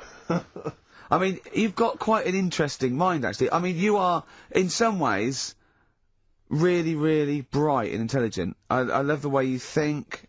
You're one of the cleverest blokes in some ways that I know. Hello, it says I've got common sense. Well, Yeah. And that's more important than knowing about, But it's goldfish what, it's like you follow the subplot, which is quite an interesting thing, do you know what I mean? It's like, you tell you a story, you'll always pick up on something that I didn't even think was an important bit.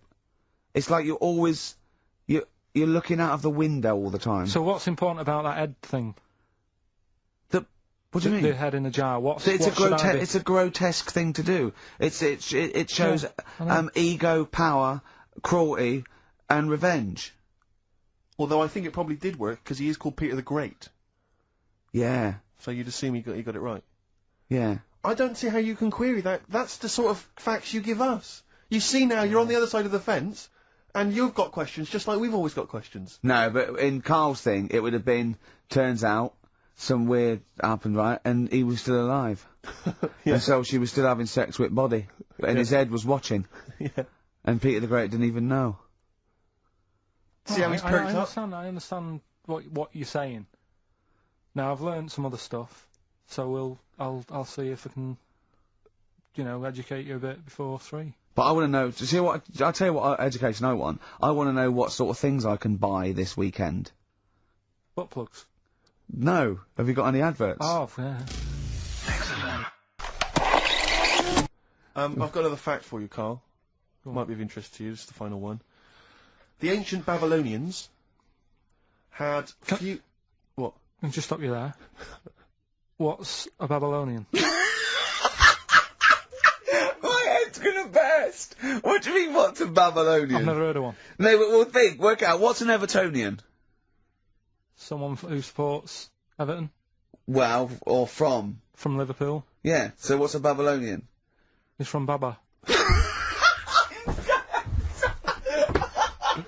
Yeah, well, anyway, some people from Baba, ancient Baba, they didn't have very many doctors in those days, alright? Because they felt that illnesses should be left to the wisdom of the public, right? So if you were sick, okay, you were placed in the city centre, right?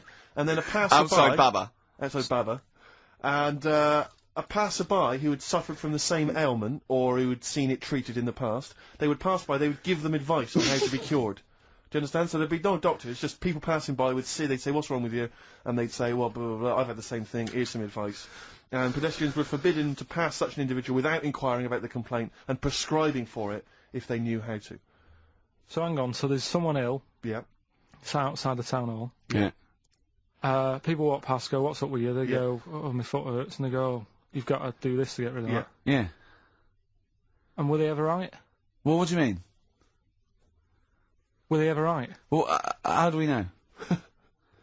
What are you telling me? What? What have you just told me? What am I meant to take from that?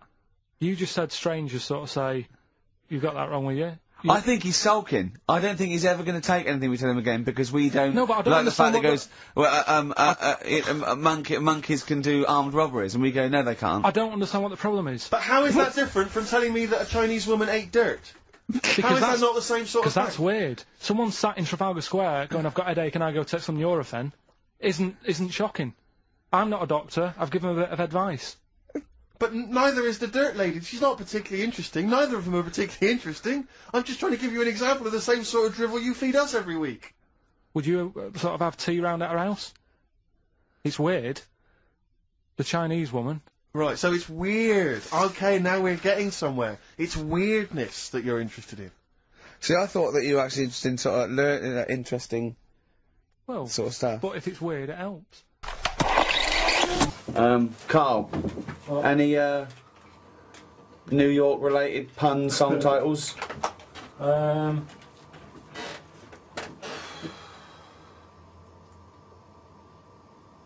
York. Not New York, New York, or anything with New York. That's to it. It's just something a little bit more lateral. Do you know anyone who lives over there who's a native New Yorker? Good one. Nice. Well, I said no New York though, so do one without New York in the title. Do you know anyone who's been born in the USA? Well, that's not specifically New York, is it? It's a big place, USA, so it's got to be to do with New York, but not mention New York.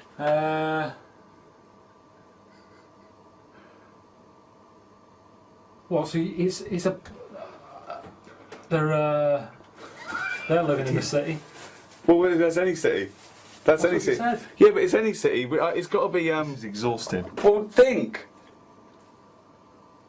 Positively 4th Street. We just said loads there. Yeah, well, you've had first dibs. Hang on a minute. The world. That noise is actually Carl's brain just turning over. Go on. What's the one about one big apple? That's what's one. That the world is. Yeah. Right, I know what he's thinking of.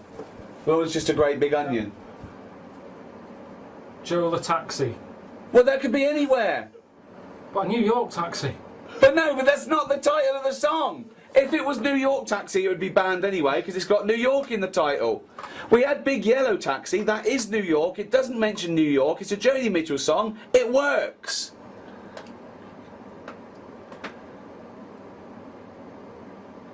Is that picture now on a freeze frame? What are the other streets? Oh God! Carl! Okay, right. Say something that... Right, think of something to do with New York, then see if that is a title of a song, and then say it out loud with your mouth. So, something to do with New York. Is that a title of a song? Does it have New York in the title? If it doesn't, but it is about New York, then say the title of the song. So far, you've come up with titles with New York in the title. Can you think of any others? Well, yeah, we will in a Have you minute. got one on your head? I don't. Yeah, because you said that we had first dibs. You just saw how quick we just came up with them then. So come up with one.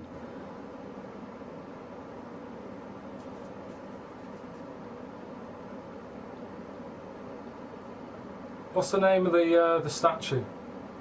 Statue of Liberty. Statue of Liberty. Is there any songs with Liberty in? Well, well, yeah. If they're about the Statue of Liberty, I'd let you have that. Crosstown Traffic. That could be any city. No, but it was about New York. It was about crosstown. It was about crosstown traffic. What's the one about? Jesus. Where the streets have no name, just numbers. Who sings it? Isn't that? You too. Two, yeah. There you go. You could have had Angel of Harlem. That would have been easier. That would have been easy, yeah. And the streets do have names down I'm not sure sort of that is downtown. about that town, is it? Well, they haven't got names. Where the streets have no name. Where's that? New York. Is it? Are you sure? Where else would they be? Well, there are some streets with names. There aren't there? Yeah, there are. Street. Yeah, down south on Soho, they've all got names. Yeah, but it's where the streets have no name.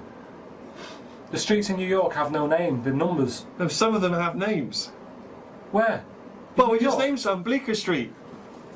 Yeah, I'm talking about New York. That's in New York. That's what Simon and Garfunkel wrote about it. It's down in Soho, Bleecker Street. I don't want to play.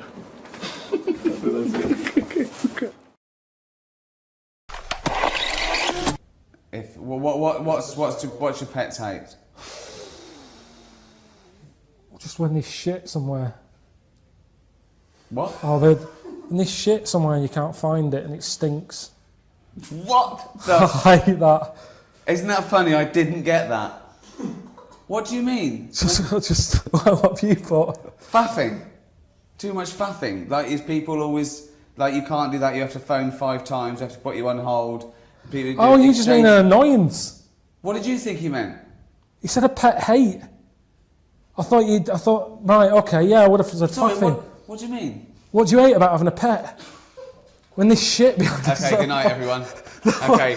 I don't word it like that. I've known him for 10 years, and that surprised me. Hang on, That faffing. fucking surprised me. I'm really sorry about that. Right, faffing, yeah, faffing. A pet hate. When you're asleep and it licks your bollocks. What? No, alright, I got the wrong end.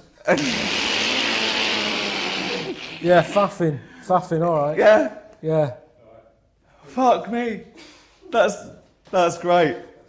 Cheers. But XFM are bringing new listeners all the time. I've heard 4 or 5 a week. Really? Yeah. New listeners Wow, tune man in alive. to XFM 104.9. Radio 1, beware. Yeah, yeah. And we might take it for granted the people that know who we are, know who you are, know who Karl is. Sure. Now, listeners, if you're a regular, then you know exactly who we are. But for those of you who don't, I'm Ricky Gervais. Ricky Gervais, BAFTA award-winning actor and, and writer. Steve Merchant, all those. A friend of yours. Yeah, yeah. And this is the important thing. Karl Pilkington. Absolutely. Our producer. I say producer, he was the bloke who was lumbered with a job. When I said, listen, I used to run the desk in the old days when I was like, I used to press the buttons and run the desk and everything. And now I said, listen, I've been on the telly. I do not press my own buttons. And Karl said, well, I don't really work weekends. And they went, well, you do if you want to keep your job. Absolutely. And we were lumbered with him. And then we discovered that he's not just a little dork, a little manky sort of idiot. Sure, He's got nice shirt. He's got, you know what I mean? He's got something else. Absolutely. He's got He brings another dimension, yeah. Yeah. And, he started having a little chat and we discovered that he had quite a lot to say. Well, I think you're absolutely right, and I think I was wondering we should maybe play another tune, but after that, I just think we should re-familiarise our radio audience with Karl, and any new listeners, just somehow kind of let them get to know the real Karl again. Well, if you are new, you'll find that we like some old songs, some new songs, some chit-chat. We get serious sometimes, there's some tears and some laughter. Yeah. We kicked off with Oasis' new one, Little by Little. We're going to go back in time now to Iggy Pop and his Stooges with I'm Bored. Iggy Pop on board on XFM 104.9. I'm Ricky Gervais. Steve Merchant here as well. Yeah, little Karl Pilkington. Well, to reintroduce or introduce people for the first time to Karl, I think we should have a... Yeah, maybe sort of a kind of a quick Q&A, Karl, and we don't need sort of lengthy answers from you. We don't need lots of detail. You know, it can be just a couple of sentences. Just to get to a answer each flavour of who question. you are. Yeah, so firstly, name obviously Karl Pilkington. Age, Karl? I'll be 30 next month. Really? This month? No, next. Where are we? I don't think we need to ask any more questions. I think we've done it. That's I it. think we've Welcome done it to the world of Karl Pilkington. I think that, I thought it would take 3 or 4 I thought questions it was going to be at least to really explain that what was the Karl first question. about. Oh, Absolutely God. incredible. But Well, I don't know if you saw the thing the other week about the fella who's on that quiz show. Who? Sort of Oh, right, okay. gay Who? fella, straight, sort of man, woman. thing. What are you talking about? Tell me what did you see? Tell me what you saw. It's This is like a kid come running in, and he's seeing something frightening. Could be an alien, could be a ghost, could be a paedophile, and you've got to get exactly what actually saw out of him. Right, what did you actually see? It's just this fella who's a woman. Right. Right, okay, right, try and talk like a human being. Right. It's a quiz show that's coming on the telly, and it's this woman. Right, is it a fella who's a woman, or is it a woman? Bit of both. That's why I'm talking about it. But what do you mean? Is it a pre-op? Is it a transsexual, a transvestite? Is it a ladyboy? Is it an hermaphrodite? What is I'll tell it? you about it. Well, tell me. I'm telling you. It's a woman. Well, it's a man. Oh, No, forget listen, it. listen. Play a record. No, listen. Come on. What? It is a man. He is a man. Well, Oh, Christ's sake! it's a TV program where they've got this man who's Transvestite or television? It is a transvestite, yeah. So- But the problem is, I'll tell you, just because you don't know about it, the program is... I don't know, I still don't know about it. I don't know anything about it, still. I don't know. It's a woman, man, woman, TV program, look, TV. No, it's a man who is now sort of half a woman. And... A man who is now half a woman! No, well, this is what's weird about it. He's got the top half, but not the bottom half. What do you sorted mean? He's out. got breasts and a wig? But he's still got his boys downstairs. Why do you do that? His caps and the boys What are do you do still that there for? in his Y fronts. Why But is that? upstairs, he's got a lovely pair of dumplings. Why do that? Well, he's halfway through. But why not get it all done in one go? Maybe he couldn't afford it. Well, wait until you've got all the money. That just looks a mess.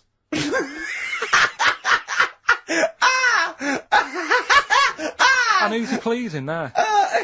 When he wakes up in the morning and everyone. pleases himself, he can't believe his luck. He doesn't know where to start. No, but what I don't understand, I mean, I don't want to see him... Well, can I just see him finish that ignorant. sentence? What you don't understand is just about everything. Yeah. Right, I find it weird, right? I sort of get... I understand the gay thing, right? But... do you? What do you mean? Well, I know... Well, tell me the gay thing. Explain the Well, gay I thing. just know if you're a fella, you like men. I don't know much more than that. What do you mean you don't know? But what I mean is, with a transvestite, what's going on there? What do they want? Now, transvestite is a cross-dresser. See, I don't get that either. Because You mean a That's transsexual? that's a man who likes to dress in women's clothing. It's not necessarily, they're not necessarily gay. They're or not gay. straight They're or often anything. not gay. They just happen to like wearing women's Those clothes, right, yeah. but then why not wear women's clothes that could be seen as a bloke's, like Suzanne wears jeans? No, but Just but that's buy the women's thing. jeans. But that's their problem, is it? They like being seen as a woman. They like being seen as a woman. It's not just that it's more comfortable, or they'd wear a kilt. They like being seen as a woman. They feel more comfortable. Alright, and what's the deal with this fella who's got We don't know both? who this fella is. No, we don't know this man who's half a woman. He's called Miriam. Oh, that's hot. yeah. Brilliant. I love this scientific basis. No, I So think- all he's done, he's had the tits done, he's probably had the hormones, probably lived as a woman for a while. The last step, because you can probably reverse the breasts anyway, because they're probably implants and hormonal things, and whereas you chop your knob and boys off, that's, you come back the next day and go, sorry, I didn't mean that, I wanted my ears pierced. It's a bit more of a bigger operation to put them back. So doctors are probably making sure that he's just Surely if absolutely... you've had the top half done, you're not going to go back on what you've said. But no, what's the top half being done? I could get you breast implants, give you a bit of hormonal treatment. Now and that you would could be a great idea for next week. and you could reverse it. What you can't do is grow a knob back. Well, you can. Last week we were talking about growing one on your arm. Yeah. We've done that. We can, so that is possible. But the thing is, the truth of it is, I think I do know about this story. I think it was a television programme called There's Something About Miriam. The conceit of which was that this pre-op transsexual... So I guessed that right, yeah. Was masquerading as a woman. Right. And various blokes who didn't realise that this was a man had to I've heard try about and this. seduce her. And when they found out that it was actually a bloke, and a lot of them had kissed him agree. her, they refused to let it be shown. I and there was a big agree though. outrage. That's just terrible. Yeah. That's It's deceit. absurd. But I mean, you know, that's awful. I heard it. I hated that. Yeah. Karl, the human body is one of the things that you're actually genuinely fascinated in. This is one of the things that you admit is quite amazing, and I think we all agree with that. Here's some quite incredible stats and facts about the human body. What do you think of this? 50,000 of the cells in your body will die and be replaced with new cells, all while you're listening to this sentence. Go on. Well, that's it. What's the sentence? That was the sentence. What was the sentence again? Well, it doesn't matter. The sentence doesn't matter. 50,000 just dying and being replaced in that time. But what are they doing? Different cells do different things. Some are taste buds. Some carry hemoglobin and oxygen to other cells. Yeah. Some are skin. Some are liver. I've heard about skin. I've heard about skin, sort of. What? What you heard? Little rumour about skin. You heard about skin? What? It's just it keeps just, all your stuff from falling on the fucking floor. Well, it's the thing that makes you what you are as well, doesn't it? More What do you than mean? more than anything. Why? Well, without the skin, you're just a skeleton. You look all the same. No, you're not just a skeleton. No. Other than your lungs and your heart and your kidneys and stuff. What I'm saying is, I know, went to and that, all the flesh on top and all the blood vessels. And all I the... went to that bodies exhibition. Yeah. No, you're right. This is it. He knows all about the human body and science because he went to the bodies exhibition. Do you know where the German fella cuts bodies up? Yes. Now, he had a load of people on show. Could have all been the same family. Because everyone, without the skin on their head, looks the same. Other than height, Yeah. everybody looks exactly the same. And that's why racism is so stupid. Well, it's a good point. Good point, isn't it? Yeah. That's saying that, though, I did think most of them were Chinese. Well, there is obviously so much to discuss, Ricky. I wonder, in an effort just to provoke some initial thoughts, if I can offer another quote from the great Carl Sagan, who said, advances in medicine and agriculture have saved vastly more lives than have been lost in all the wars in history. So quite a... Yeah, just shows you shouldn't really worry about war. What do you mean? Not a big problem, is it? Obviously. So, that's a good point there, Karl. War's not as bad as a lot of people make out. What do you think, Karl? Overrated? Too much fuss about all... Well, I don't know anyone who's died in a war, but I know loads of people who have died from, you know, cancer and what have you. So is that going on Carl's quote? Does that work? Is he right? What did he say?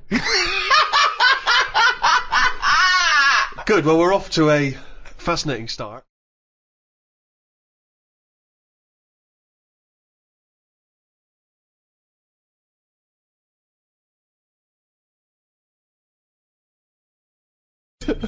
Right, look at it like this. Jesus. Look, I see it all the time now. Go on. You go, where are you going, to someone? And they go, I'm going to Dorset. Right. Oh, aye, what road are you taking? Dunno, just pop on the sat-nav. Now, that's a start, isn't it? Okay. Let's act that out with me, okay? I'm going away for the weekend, Karl. Are you? Yeah. Where are you going? Dorset. Oh, yeah. Are you getting there? Car. Oh, right, yeah. Well, which way are you going? Dunno, why do you want to know? Oh, just making a friendly chat. Just, you know, I'm interested in geography. Which way are you going? Well, I don't know really. I've got a sat nav in my car, and I'm getting there. And what do you mean? What? Bit easy, isn't it? Well, I'm not a pigeon. I don't. I mean, you got an A to Z. Well, yeah, but it's on a computer. The A to Z. What's the difference between looking at an A to Z and Bit lazy though. Not really, no. No. Why? Why is it any different that I've got it computerised so I can go along? A to Z's a bit dangerous, isn't it? It's a bit... Don't go to A to Z when you're driving along. Clive, who are you talking to? Because we need to hit the road. We need to get going. What is this? This fucking idiot who wants to know what road I'm taking, which is a fucking boring thing to ask. Anyway. Sorry, who is this twat? Because we really got to get going. He's a fucking dickhead. I think he's an A to Z salesman by the door. I mean, just tell him we're using the sat nav because it's the quickest, most efficient way to do it. It's the quickest, most efficient way of doing it. No, but look what's happened. Who the fuck are you? Would Columbus found America if he'd had a sat nav? Yes. No, he wouldn't. He'd have put in America and he would have taken it to He wouldn't. America. He only found it because he got lost. Now, if everybody just goes... Hold on. How would an undiscovered country be on a sat-nav? No. Go on. But I just What's mean... the difference between the sat-nav and the map in that regard? Because I've found some lovely little cafes on roads I've never been on. And I've instantly gone from finding a continent to a little cafe. I love that. Little greasy spoon. I am off to discover the unknown world. Where are you going? Well, I don't know yet. It's the unknown world. What are you taking? Just a boat like all lazy swim, you cunt. I love the fact that he's so Luddite now, he's annoyed at the sat-nav. I mean, you'd have probably given Columbus a hard time. Oh, got a compass. Don't you know where north is, you twat? I just think there's something in being lost. I never feel lost. I just think, oh, I've had a diversion. Because you find new things. I'm forever going Meanwhile, down... Suzanne's asking the French peasant where I just think, Columbus... All right, what's the most interesting thing you found when lost? Like I say, they normally... I found a shop that was like a fancy dress shop. Amazing. Do you need fancy dress stuff? Dressed You up never as go Columbus, out. went and bought a sat-nav, went to Dorset for the weekend. You never go out. Why do you need a fancy dress shop? That sounds like the one thing you would hate is fancy dress. Yeah, but I like looking at the... they have like a space helmet in there. Right, so you found a fancy dress shop. Where are you supposed to be going that you had time to get sidetracked and go in a... I think I was going to a meeting. Amazing, that's the last time! So you want to get lost? Yeah, you don't want to get lost, do because you? I always give myself loads of time because I get lost a lot. I always give myself... Get a sat-nav! No, I'm just saying, that's how you find little treats along the way, and next time you pass it, or next time someone says, do you know where the fancy dress shop is? You go, yeah, I do. I have no idea because I was lost. I didn't know where it was. No, normally I learn. I'm not going to tell you, lazy cunt. Have you got an A to Z? Oh, that's harsh. Yeah, find it yourself, you lazy twat. Although there are some who may disagree. And it is time now to take a look at a group of people who have been working really hard trying to make some money for comic relief. Hi, we're students from Guildhall, and for this year's Comic Relief we'll be staging a West End production of The Office, the opera. Because I'm a huge fan of The Office, I chose to use bits of the script from the first series and put them to music and get opera singers to perform it. We've already sold all the tickets for the shows. I think we've raised about 80 grand for Comic Relief. The last thing left to do is to get the permission from the writers of the original series, Ricky Gervais and Stephen Merchant. So, here we go. So, here I am at Ricky Gervais and Stephen Merchant's offices to get their permission. So, excuse me. Yeah. Oh, hello. Hello. Hang on, sorry. Hello, Ricky Gervais Industries. Yeah, just pick it through. Hello, Ricky Gervais Industries. Yeah, no problem.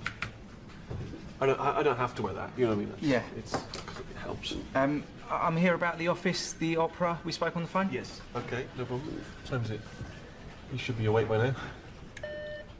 Yeah. Hi, Stephen. Stephen Merchant? Yep. The fella from The Office, the opera is here.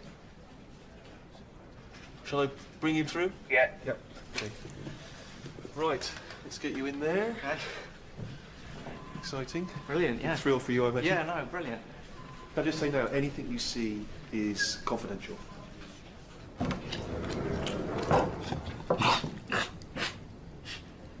The fella from The Office, the opera is here.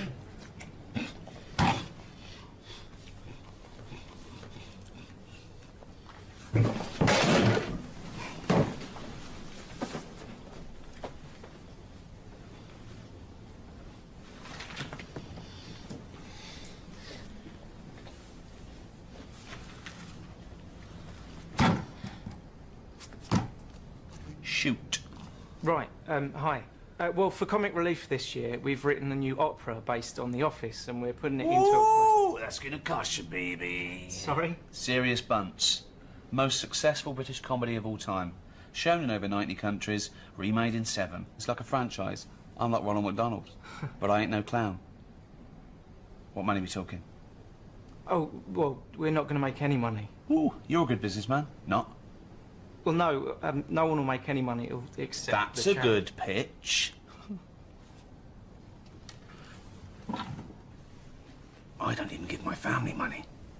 Well, you'd be helping to fight poverty and social injustice. No point, no point, no point. Comic Relief, watched the first one back in 1988, raised all that money, lo and behold, 21 years later, can we have some more? Rick, sorry to interrupt. Better be good.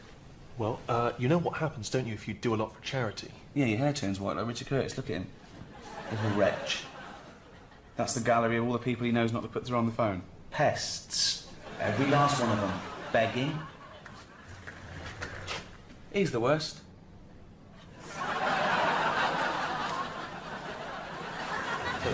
Rick, if you do a lot for charity, you can end up with a knighthood. Knighthood? Yeah? Does that sell more DVDs? 7 million worldwide. Or does it get you more awards? Well, it is an award. Keep talking. I mean, it's really the top award, isn't it? Have I got one? No. I haven't got a knighthood. No. Seems a bit weird with all the awards I've won. 82. How'd you get one of them? The Queen gives it to you. Call her. Well, I can't call the Queen. Offer her a part in extras. We're not doing any more extras. Got out when we're on top. Same as The Office.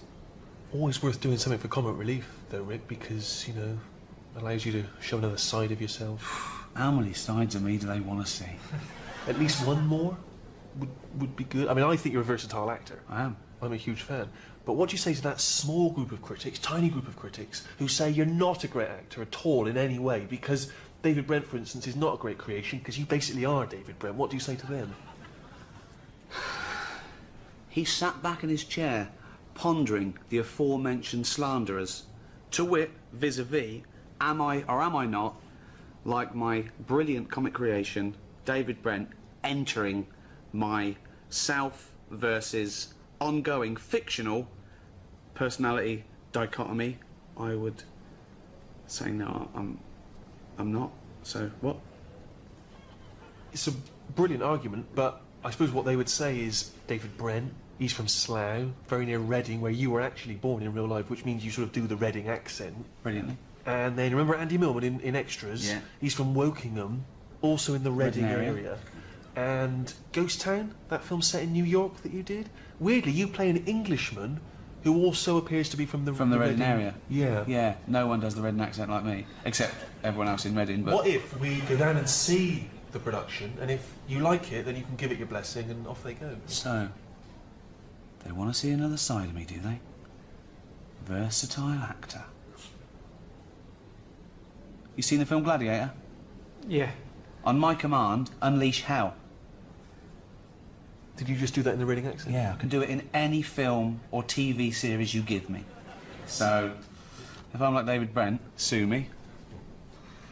You're not even wearing a tie. You never know what you're going to get. Versatile.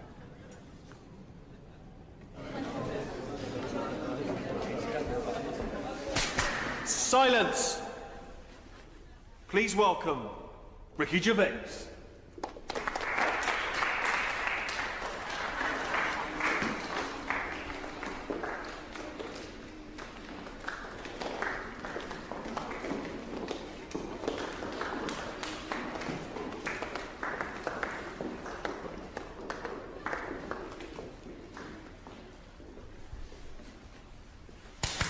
Begin.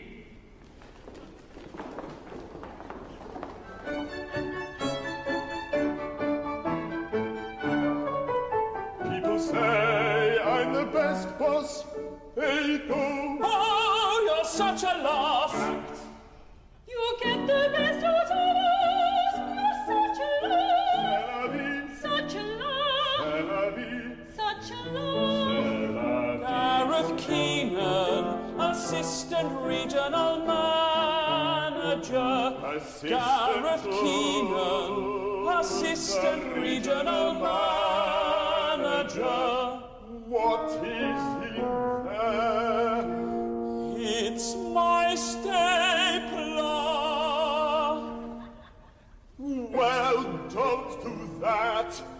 eat it out.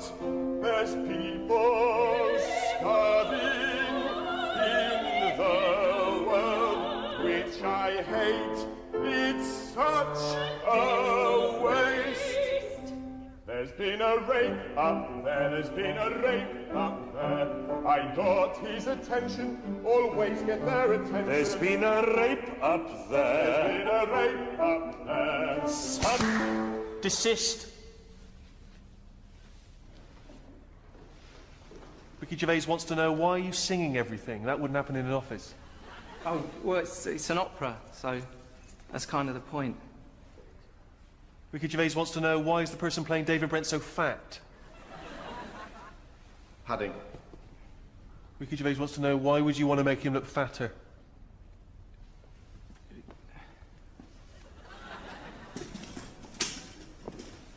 Ricky Gervais says, why is he not playing the role of David Brent? He's not part of the group. He's a stagehand. He can't even sing. Ricky Gervais says the deal is off. He does not like your attitude, and if you continue this farce, his lawyers will rip you a new a-hole. Did he say a-hole? No, I've cleaned it up.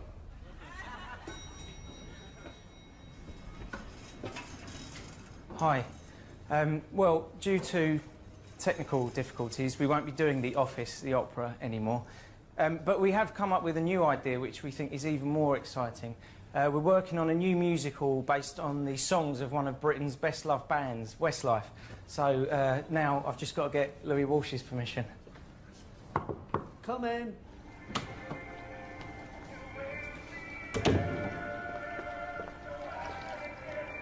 So you need my help? Ooh. Favour for a favour. Oh.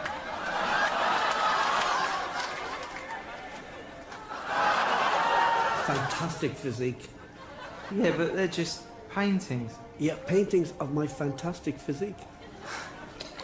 Room for a small one? Oh, God. Oh. Don't bother, it only opens from the outside. Oh, don't get up. Oh, Mum. You raise me up.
Okay, Carl.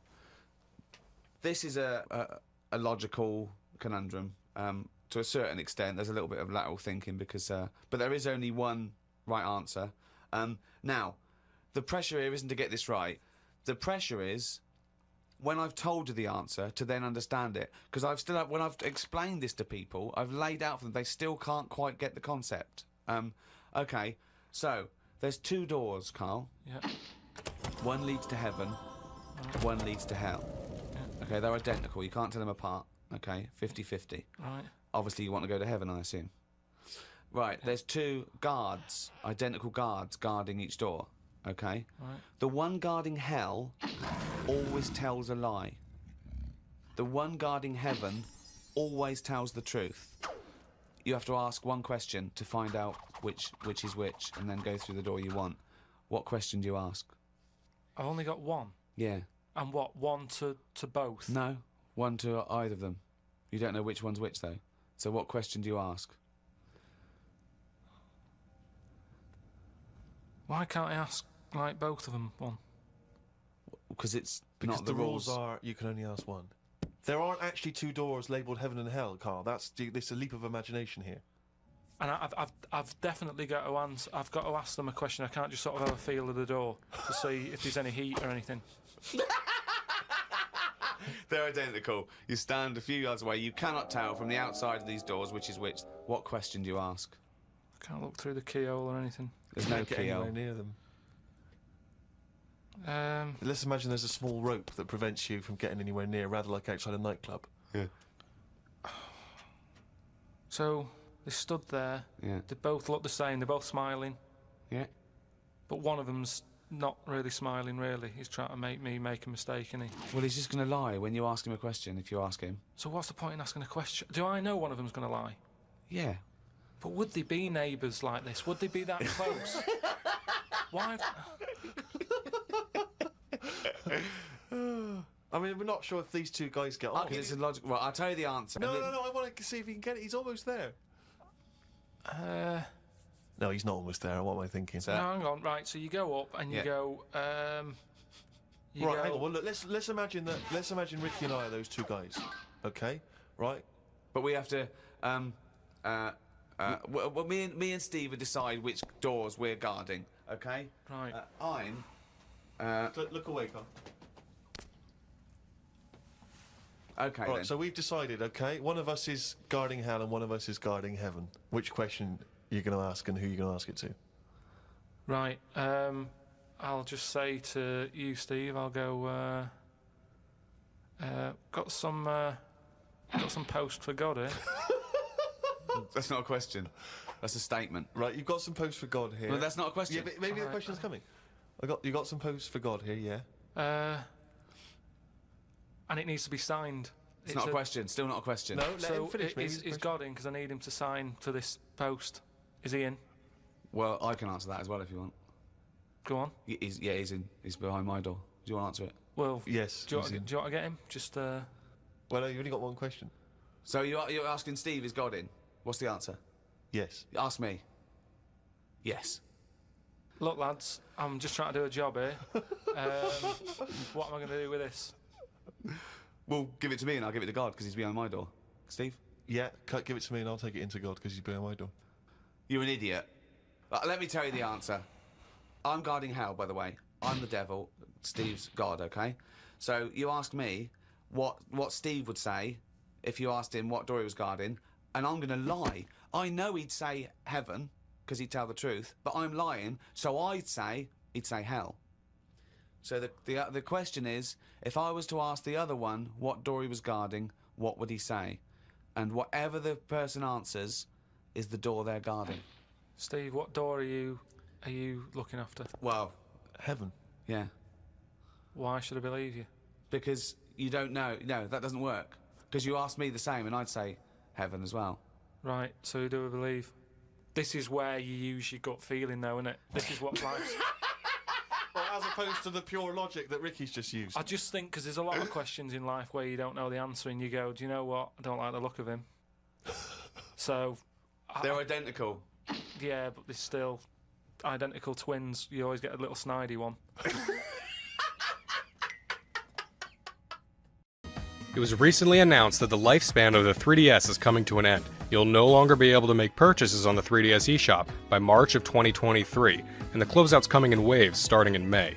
So I'm going to go ahead and make a video highlighting a checklist you might want to run through before the 3DS eShop closes, since you won't have it for long. This video is really going to be for those of you who like the 3DS and its library, maybe aren't into emulation, and want to be able to play games that may go unplayable in a legal format forever after 2023. We're going to start with some freebies you can get, and then move on to my recommendations for what to buy before the eShop closes forever. I am a hardcore collector, so this list is long. This list is basically anything I found of any gameplay value on the 3DS or Wii U eShops. This checklist is based off the North America 3DS eShop since I'm in America. Now don't panic buy or make rash decisions since you have some time left, and the list of actual exclusives to the eShop is limited.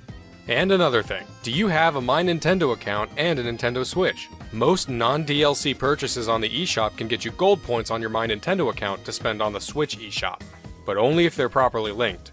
I didn't realize my accounts were not all properly linked before I made the bulk of my purchases, so I definitely missed out on some big cash, but you can still earn some points to use towards Switch purchases. So I'm going to go in order of what I believe is important.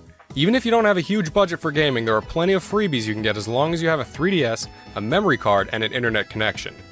One thing to note before I dive into the freebies that are being offered is that you will want to upgrade your memory with an SD or microSD card if you haven't already. The 3DS internal memory is piddling, and even the freebies will warrant more than a 16GB card if you want them all.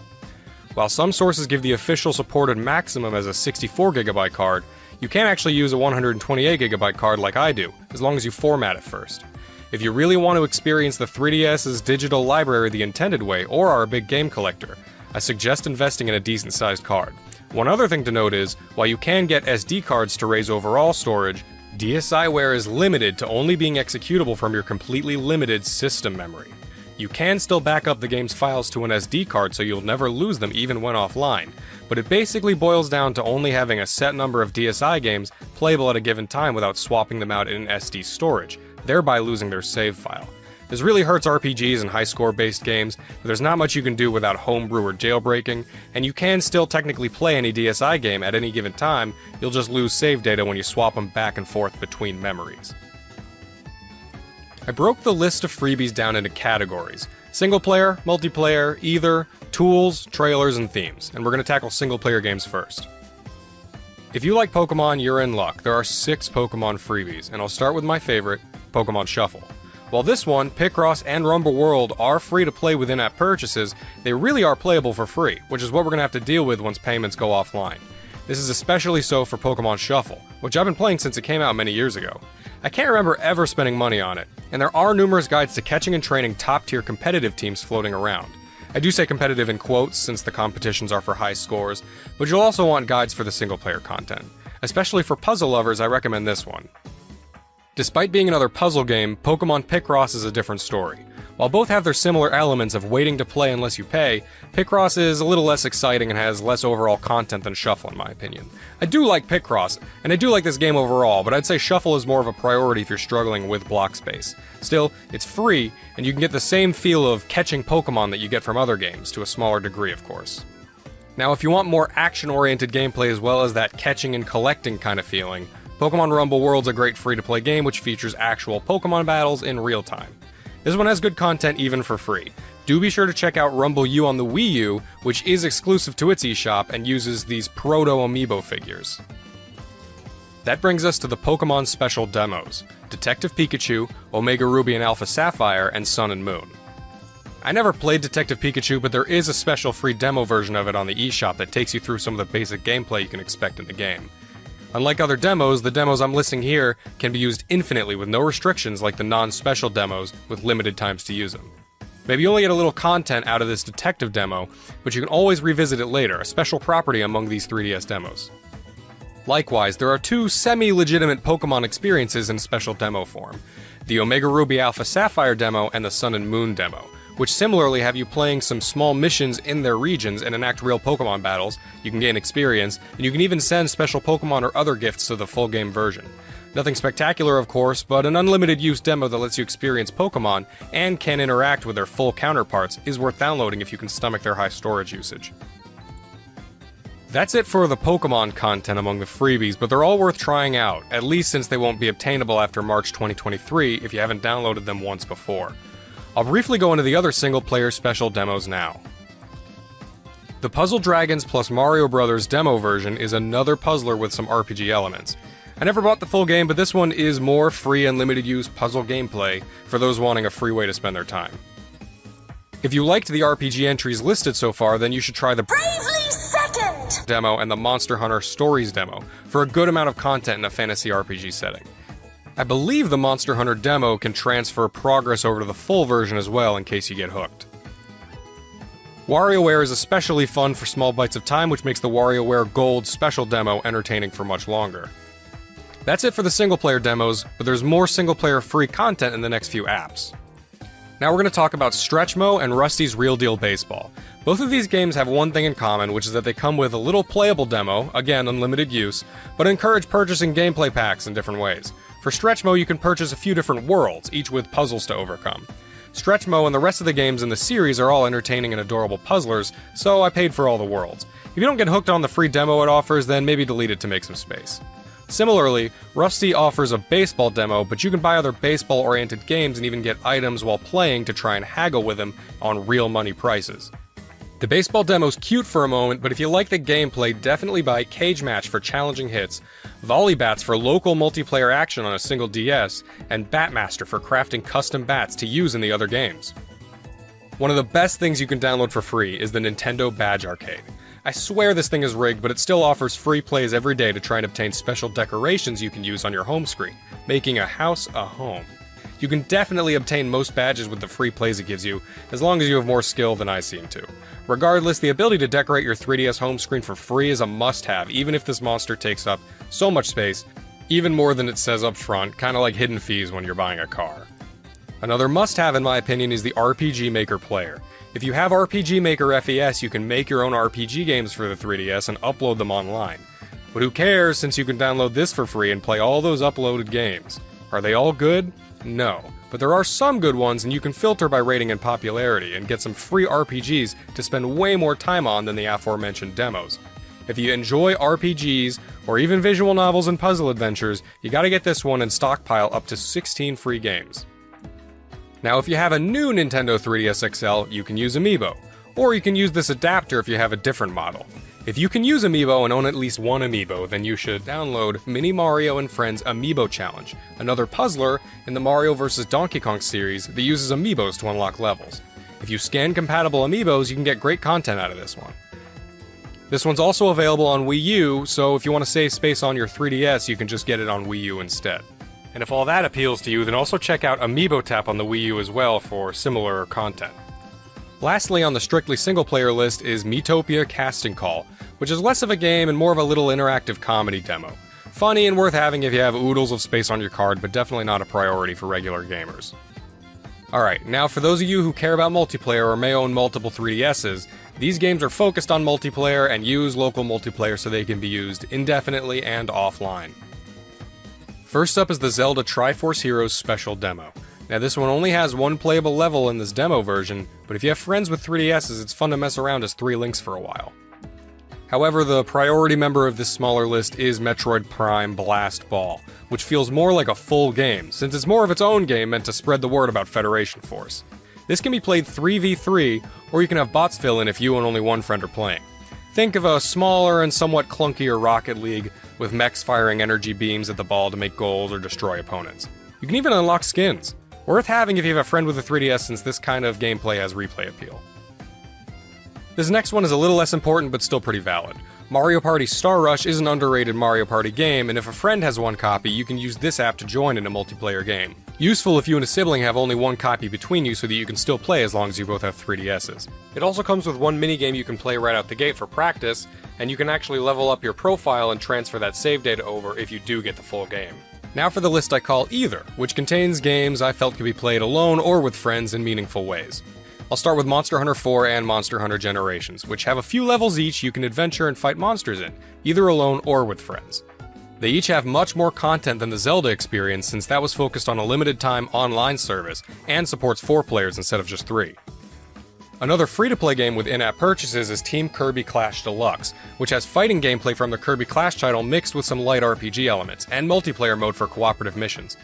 Nothing crazy when compared to a lot of other MMOs, but it has single-player gameplay and cooperative gameplay with gear to collect and challenging bosses to take on. Lots of content here if you're willing. If space isn't an issue, then you should also try the Kirby Battle Royale special demo. After playing a short story demo, you can play a few single-player and multiplayer challenges each day, and even unlock a new game type and new ability, and then send points to the full version if you get it. Then there are two games which use the Rusty and Stretch Mode model. Ironfall Invasion offers a free demo mode which has a single-player mission and a limited multiplayer mode. You can buy the unlocked content for $20, but I say don't bother. The single-player mission isn't anything to shake a stick at, but if you and friends want an over-the-shoulder shooter for local multiplayer, you can have 6 players duke it out with the machine guns and grenade launchers. If you have a new Nintendo 3DS XL, you can even use the C-Stick for a pseudo-dual-stick experience. Definitely worth downloading if you know some people who like Gears of War Lite on 3DS. Similarly, Steel Diver Sub Wars, the sequel to Steel Diver, has a similar premise, where you have shooting-based gameplay that can be played with local multiplayer groups. You can purchase the unlocked content for only $10 and even buy some extra submarines from a separate shop if you just want some extra content. But even just for free, you get 2 single-player missions and a great time in multiplayer. I put 2 more apps on this list as either, but they're less games and more of a replacement for PictoChat on the old DS system. SwapNote and SwapDoodle are these drawing applications that can be used to exchange notes with others, or at least SwapNote used to be. Now it just saved any notes you had from before the service went down in favor of SwapDoodle. You can still use it like a drawing tool and save your notes though, so I kept it. SwapDoodle is the newer and still functioning form with a free starter pack for extra note save slots and some other extras available. In SwapDoodle you can still send notes to others, and there are purchasable packs of different lessons and tools, some based on Nintendo properties. Not a priority by any means, since fewer and fewer people will use these apps and other features like Spot Pass and Street Pass, but worth having if you have tons of empty space. Now the less fun stuff. Tools! These are utility apps that serve some minor functions. The Monster Hunter 3 tool is mostly used to move save data between the 3DS and Wii U versions of the game. Similarly, the Monster Hunter Generations tool can move data to the Switch version from the 3DS. The Save Data Transfer tool is for moving save data from a physical version of a game to a digital version of the same game. Don't sweat these ones too much unless you own a Monster Hunter game or have both a digital and a physical version of another game. However, if you care about Pokemon, you will need to download the Pokemon Bank and Transporter apps. These tools are going to eventually be made free to use and are how you house and transfer Pokemon from Generations 3 up through 7 and then move them to Pokemon Home. So they're must-haves if you own any of those generations. Furthermore, if you have the Virtual Console version of Generation 1 or 2 games on your 3DS, this is used for their transfers as well. You can download the Poke Transporter app from within the Pokemon Home app itself. Now the least useful of all of these isn't really a tool, I just put it here since it's not really a game per se. It's Photos with Mario, an AR card app that lets you take photos of Mario characters in different locations as long as you have the right cards. It's basically useless unless you have one of the compatible cards, but it is free and maybe you'll get a pack in the future, off eBay, only worth having if you can spare the space. That's all for applications, but there are a few trailers that are free. Definitely only look at these if you have tons of space, i.e. a 128GB card or something like that. You can download the trailers for Kid Icarus Uprising, Donkey Kong Country Returns, Zelda A Link Between Worlds, and Metroid Samus Returns. You can also download a video with some clips relating to Halloween-themed levels in gaming.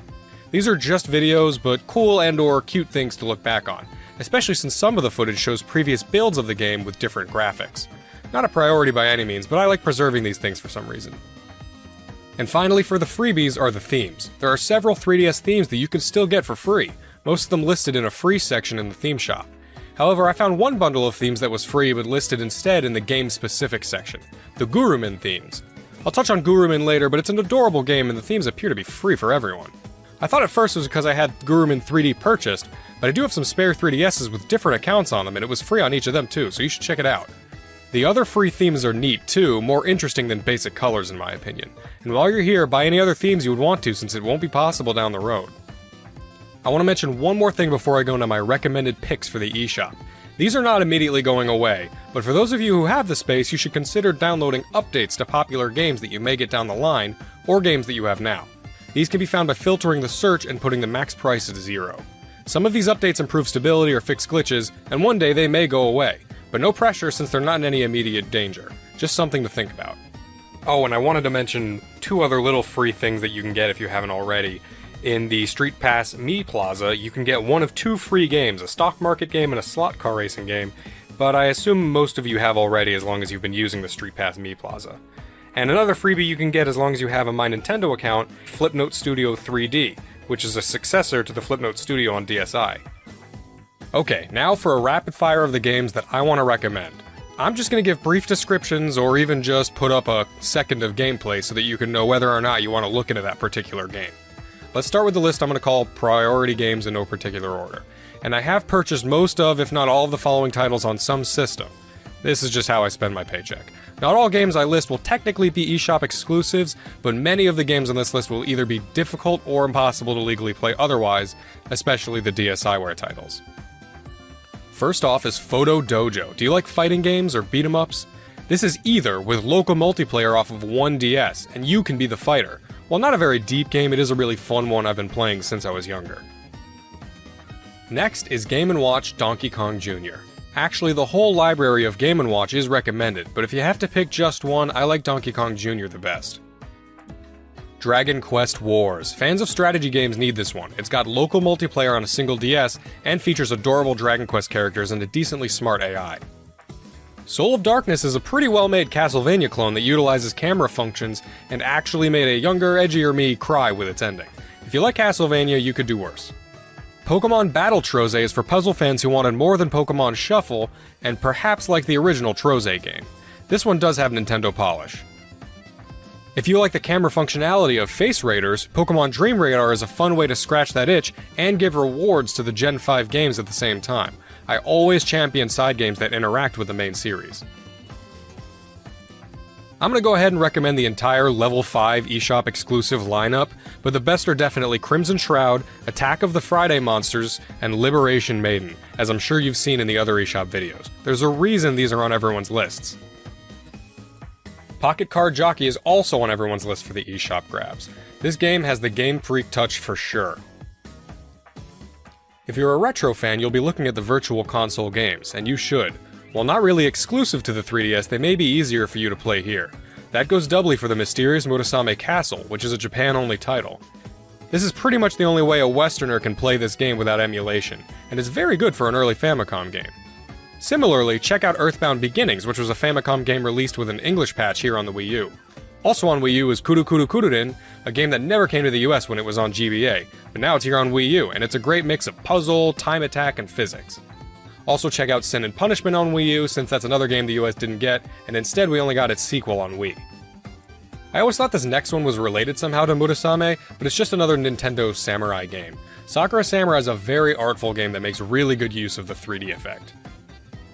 If you like Street Pass, you need to check out the Me Plaza games. I went ahead and got them all, but at least for your free game, get Slot Car Racing.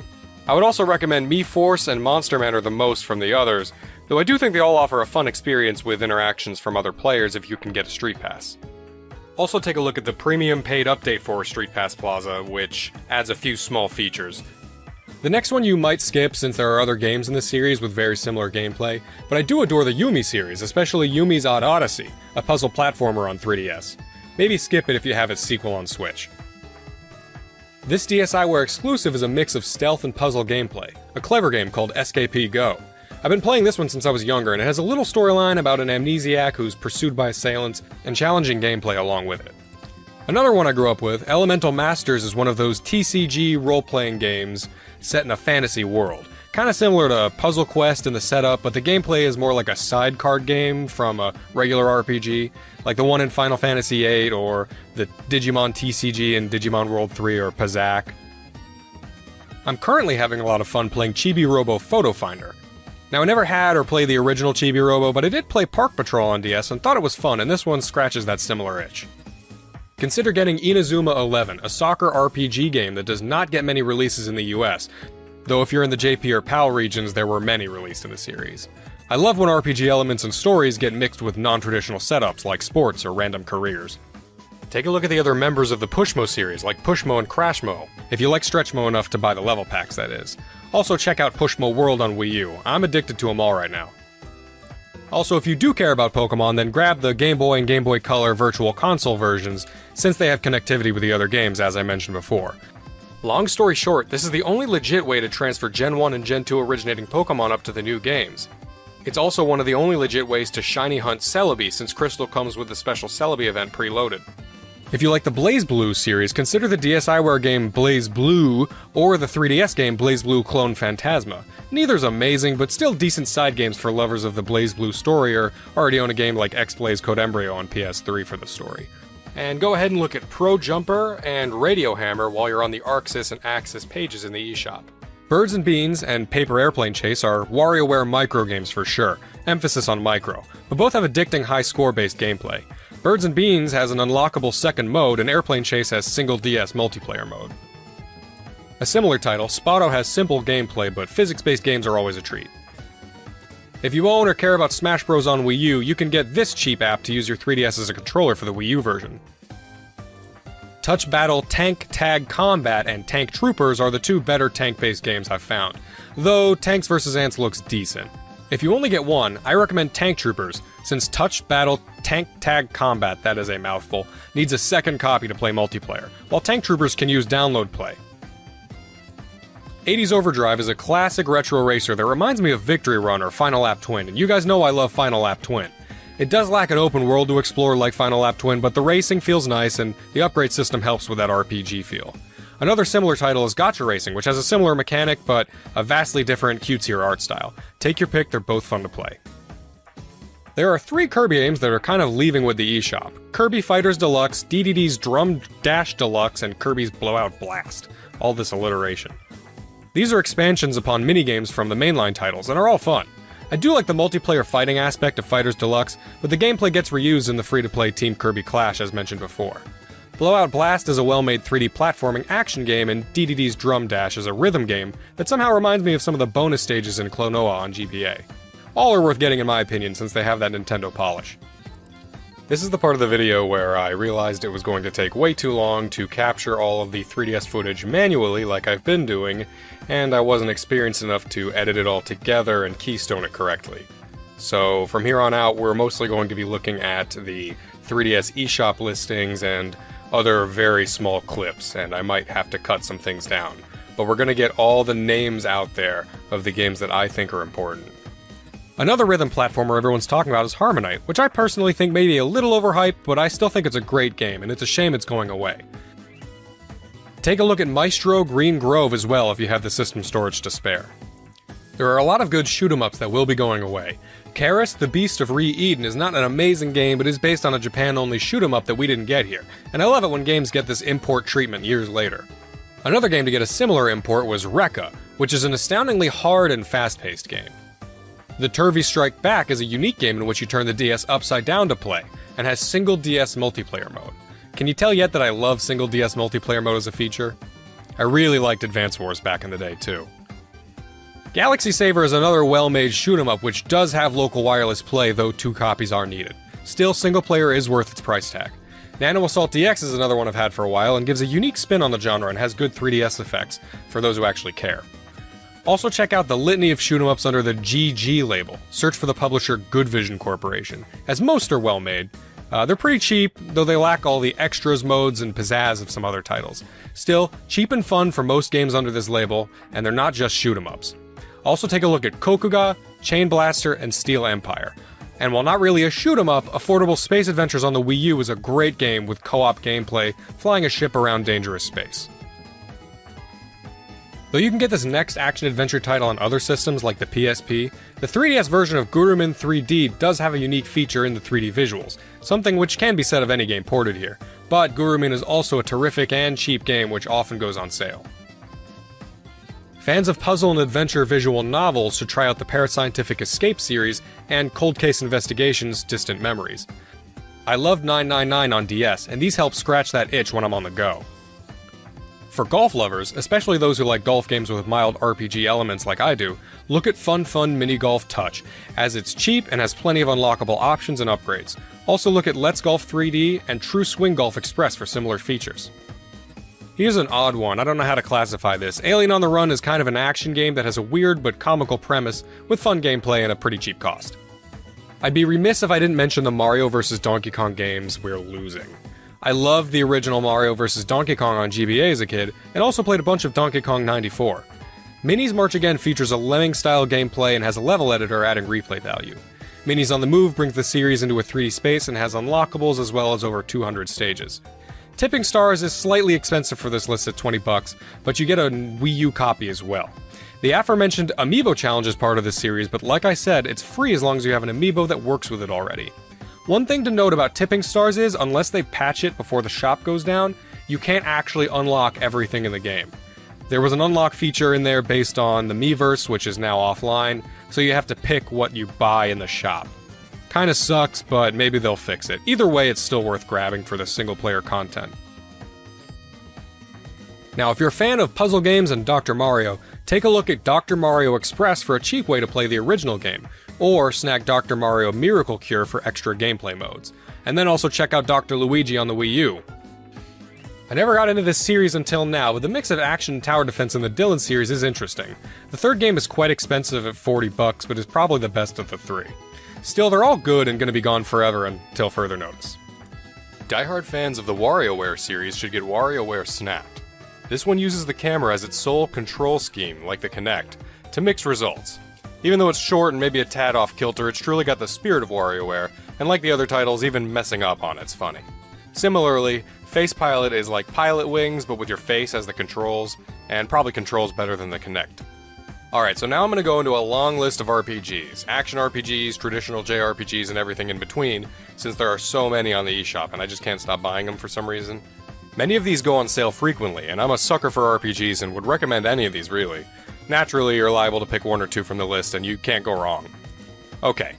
Xenonia, Ash, Machine Knight, Infinite Dunamis, Cronus Arc, Alphadia, As Divine Cross, Unlucky Mage, Brave Dungeon, Cristorino, Journey to Crazia, Legna Tactica, The Abyss Quartet, The Witch and Hero series, the X-Cave trilogy, the Legend of Dark Witch series, Demon King Box, Bonds of the Skies, Dragon Sinker, Faerun, Crystal Adventure, Kingdom's Item Shop, Adventure Bar Story, Adventure Labyrinth Story, Symphony of Eternity, Dragon Lapis, Crystal Monsters, Pick Dun 2, the River City series, Weapon Shop de Omasei, Absolute Baseball, Ikachan, The Keep, the Denpa Men series. Now, I don't regret buying any of these, and I am being completely honest, though I'm a bit of a collecting nut. If a bunch of random names being thrown out at you didn't grab your attention, then at least please look at Weapon Shop de Omasei and the Denpa Men games. Weapon Shop de Omasei is a comedic rhythm RPG game about being the guy who forges weapons for traditional RPG characters. This one is a funny one to play right after playing one of the traditional JRPGs off this list. The Denpa Men is a great one where you can use the camera to capture little flying green screen technicians and form a dungeon-going party. Also, I want to mention Unchained Blades here. It is on the PSP, but we all know about the PSP shop, so maybe grab it here since it's a great dungeon crawler in first person with huge battles. Okay, cool. I'm gonna take a break from the RPGs. Here are some other mentions.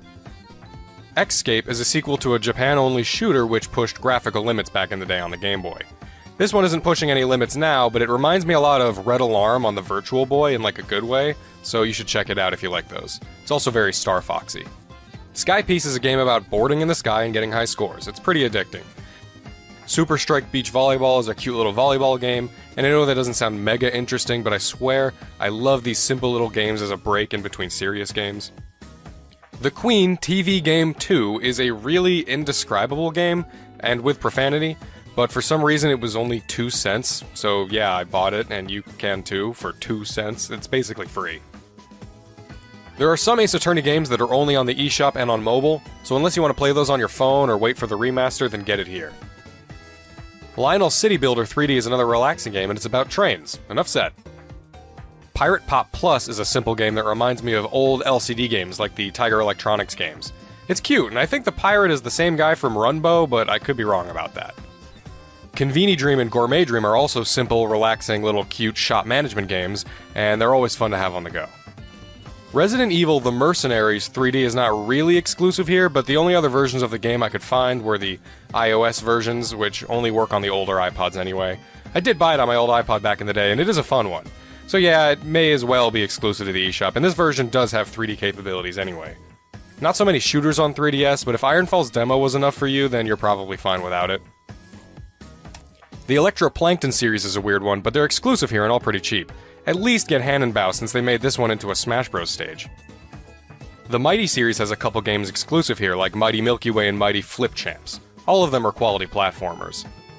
Ancient Tribe is another cute little game that reminds me of Populous, if anyone remembers that one.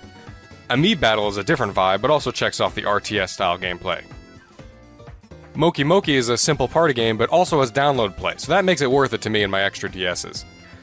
Fighting/beat-em-up Cosmo Fighters also checks this box, and I love fighting games where only one copy is needed, like most fighting games on console. Man, more stuff should have been download play. Mononoke Forest has a similar aesthetic feel to Moke Moke, but their gameplay is completely different. Very cute though. The Spirit Hunters duo are like the Denpa Men, but if you like creatures better than weird men, then look at these ones. After Zoom is a similar concept, but the art's probably somewhere between Spirit Hunters quality and Denpa Men quality, which I didn't really like the Spirit Hunters creatures personally. Animal Puzzle Adventure actually got my attention for having a unique puzzle style. Another great puzzler is Banana Bliss Jungle Puzzles, which has you competing with your previous times and looking for hidden bonuses while trying to math out some platforming puzzles. Zombie Panic in Wonderland DX is a deluxe version of a WiiWare title, so if you're feeling salty that you missed some of the stuff on the last Nintendo Shop's death, you can save this one on the second go-around. A comical shooter that reminds me of Wild Guns and has good music. Another zombie game I like is Undead Storm Nightmare, which is a top-down shooter with download co-op. I love these kinds of games now more than ever. You should also check out Zombie Incident, and while you're on the Colavier publisher page, look at Words Up Academy, Monster Combined Tower Defense, Comic Workshop 2, and their aquarium games Deep Sea Creatures and My Aquarium 7 Oceans. This publisher has a lot of cute games, which I'm kind of a sucker for. Puzzle Labyrinth is a great first-person puzzler. Dot Eater's another first-person style game, but instead of puzzles, you basically become a first-person, time-traveling Pac-Man. Other puzzlers I want to mention are Snapdots, Spin 6, Number Battle, Trajectile, Quetzal's Corridors, and Lincoln Launch. The Virtual Console version of Super Mario Bros. Advance 4 Super Mario Bros. 3 contains the e-reader DLC that never got released here otherwise, so if you like Mario, you should check it out. You may also want to check out Pokédex 3D Pro if you're a die-hard Pokemon fan, though it's a little pricey for what it is. It does have some quiz games to check your knowledge. And to wrap it up, here's a rapid fire of some smaller titles I still want people to check out before they fade into the past and obscurity.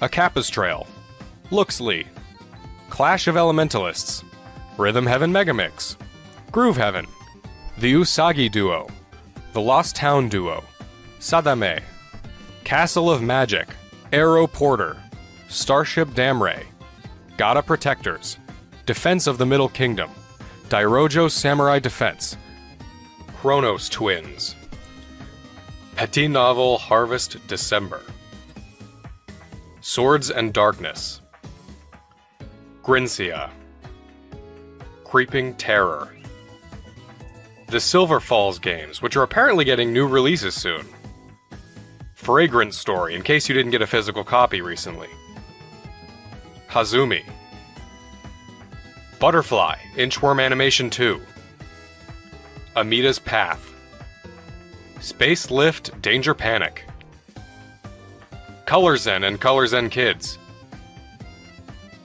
BitBoy Arcade and Puzzle Box Setup, Dress to Play Magic Bubbles, Escape Vector, Fluidity Spin Cycle, Crazy Construction, Cube Tactics, Pyramids, Ambition of the Slimes, Drancia Saga, Alchemic Dungeons, Jet Rocket 2, Siesta Fiesta, Bomb Monkey, Tokyo Crash Mobs, Art of Balance Touch, Gangstar 2, Flipper 2, Zoo Frenzy, Candle Root, Wizard Defenders, Flip the Core, Flametail, Metal Tauren, Penguin Patrol, Aura Climber, Smile Basic, Kersploosh, and Castle Conqueror Heroes. And that was the end of the list of specific titles. Whew! You should also check out specific publishers that you care about and see if anything strikes your fancy. Also check out the Virtual Consoles and 3D Classics, as well as the GG series for short, cheap arcade action. And finally, check for DLC. If you care about any DLC, such as the Fire Emblem DLC, get it while you can. I'll list some of the popular games that have DLC that you can buy. Fire Emblem Awakening, Fire Emblem Fates, that's the kicker right there unless you have the expensive special edition, and Fire Emblem Echoes. Senran Kagura 2, it has an extra playable character you can buy. The Monster Hunter games, they all have free little updates and extras. Persona Q, Super Smash Bros, get all the characters. Theatrhythm, you can get some songs that you really should have gotten with the base game for the same price as an actual iTunes song. The Shin Megami Tensei games, Bravely Default, Mario Golf World Tour, Fantasy Life, the Harvest Moon series, the Etrian Odyssey series, Coldcept Revolt, RPG Maker FES, you can get some extra resources to build with, Hyrule Warriors Legends, and 7th Dragon 3 Code VFD. Alright, awesome. That's my huge, way too long checklist for the eShop before it closes. I know it was a long video, but you have to be thorough and complete when something like the finality of a closing bank of games happens. Thanks for watching, and I hope something on this litany of things educated you or helped inform you on what you want to get before it closes. If you have any comments or questions, I will definitely be in the comments on this one since this is my biggest project and my first scripted video on the channel, and want feedback and to hear your picks in case I missed a big one. I'd be excited to hear about another one I can get before it's gone, so please share. Also, I want to mention that a lot of these games do go on sale, so maybe stock up on your credit and then wait until the last possible moment and grab anything that's on sale. Alright, thanks for watching. Well, it's that time again. It's Karl's diary. Oh, what's he written today? Told Suzanne that I had read that we will have spoken to aliens by the year 2025. Ricky once told me that if a lion could speak English, it still couldn't have a good chat with us because its life is different to ours. If that's true, we've got no chance with an alien. I'd be worried that an alien could read my mind. I had that problem once years ago, when I worked in a studio making cassettes. Some mind-reading woman was having some cassettes made. She waited while I did them. She had a small dog. I knew she was trying to read my mind, so I just thought about the dog. I thought that would confuse her, because she wouldn't understand why I was thinking about her dog. That's amazing. So, firstly, how did you know she was a mind-reading woman? Everybody who came in having cassettes done, you'd find out about what the job is. So, you know, if it's a band or whatever, it might be a police station needing blank cassettes to interview people. Yeah. And she had them to sort of use during a thing where they do mind reading and stuff. So Right. you get A recording of it. Yeah. And she was just there and she was staring at me like that, just looking over. And a dog was sort of looking worried, and they pick up vibes, don't they? No. They do. And why was... Were they looking... I'm not being funny. Were they looking at the roundness of your head, do you think? No, they were just looking at me, and I was sort of panicking a bit. And the more that I was thinking she's reading my mind, I was thinking she knows that I know that she's reading my mind. So I just stopped thinking about her reading my mind, thought about the dog. What were you thinking about the dog? Just running about on the beach. He remembers what he was thinking. No, just so she thought, oh, hang on a minute, it's not his mind, it's the dog's mind I'm picking up. Oh, so you thought she'd go, oh no, I'm getting it all tangled up. I've got a cross line here. I met up with my mate Laurie. He said he was in a pub at the weekend and saw a bloke whose hands were on the wrong arms. No! What do you mean? Well, he had his left hand on his right arm and the right hand on the left arm. I don't think this would be a problem if he's been like that from an early age. When I was in Ripley's in LA, I saw a bloke whose head was on back to front. That's more annoying, isn't it, than your hands? Isn't it? Now then, would you walk... How would you walk? Would you be walking backwards, Karl, so that you could walk... So you're basically walking forwards? I reckon I'd walk sideways so nobody would sort of tell the difference. It just looked like... Oh, God! He solved it again! He thought way through. Got home and read my magazine. There was a story about a baby that was born that looked like a frog. What magazine's this? That made the news, that was in a proper newspaper in the end. It didn't really have a neck or top half of its head. It would look all right if it always wore a scarf and a hat. The world would be a more interesting place if there were loads of different types of humans like there are creatures. Then some people would be good at certain jobs. Spider people, ant people, builders. Cockroach people, dustbin men. Good idea, isn't it? I mean, Cockroach men, spider men, what are you talking about? Look at some insects, right? Yeah. They don't have machinery, yet they're getting by, aren't they? They have their lives like we do. They get up, they wander about, they collect food, they tidy up, they fix stuff, they make their own house. We can't do any of that. So what I'm saying is, why aren't we using them? Why are these cockroaches with all these powers and stuff going about? It's all these powers. But how could we use them? How could we harness them? I just told you, dustbin men. Or whatever that... No, what you said that if they were also men, if they were cockroach men, we could use them. You've left a big bit out, but when that 1-inch cockroach becomes a 6-foot bloke wearing a jacket... It's just that we always use insects for, like, a bit of fun. You see flea circuses and all that, which is all very well, but I don't think it's getting the most out of them. Woke up at 9:55 a.m. Soon as I woke up, I looked at Suzanne and she looked at me. I said, "Did I tell you about the immune system?"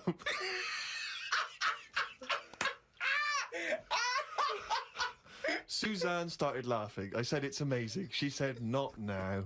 Oh, God!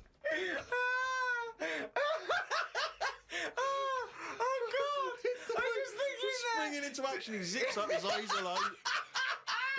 Did I tell you about the immune system? Oh, shut up, Carl. Put the kettle on. Oh, God!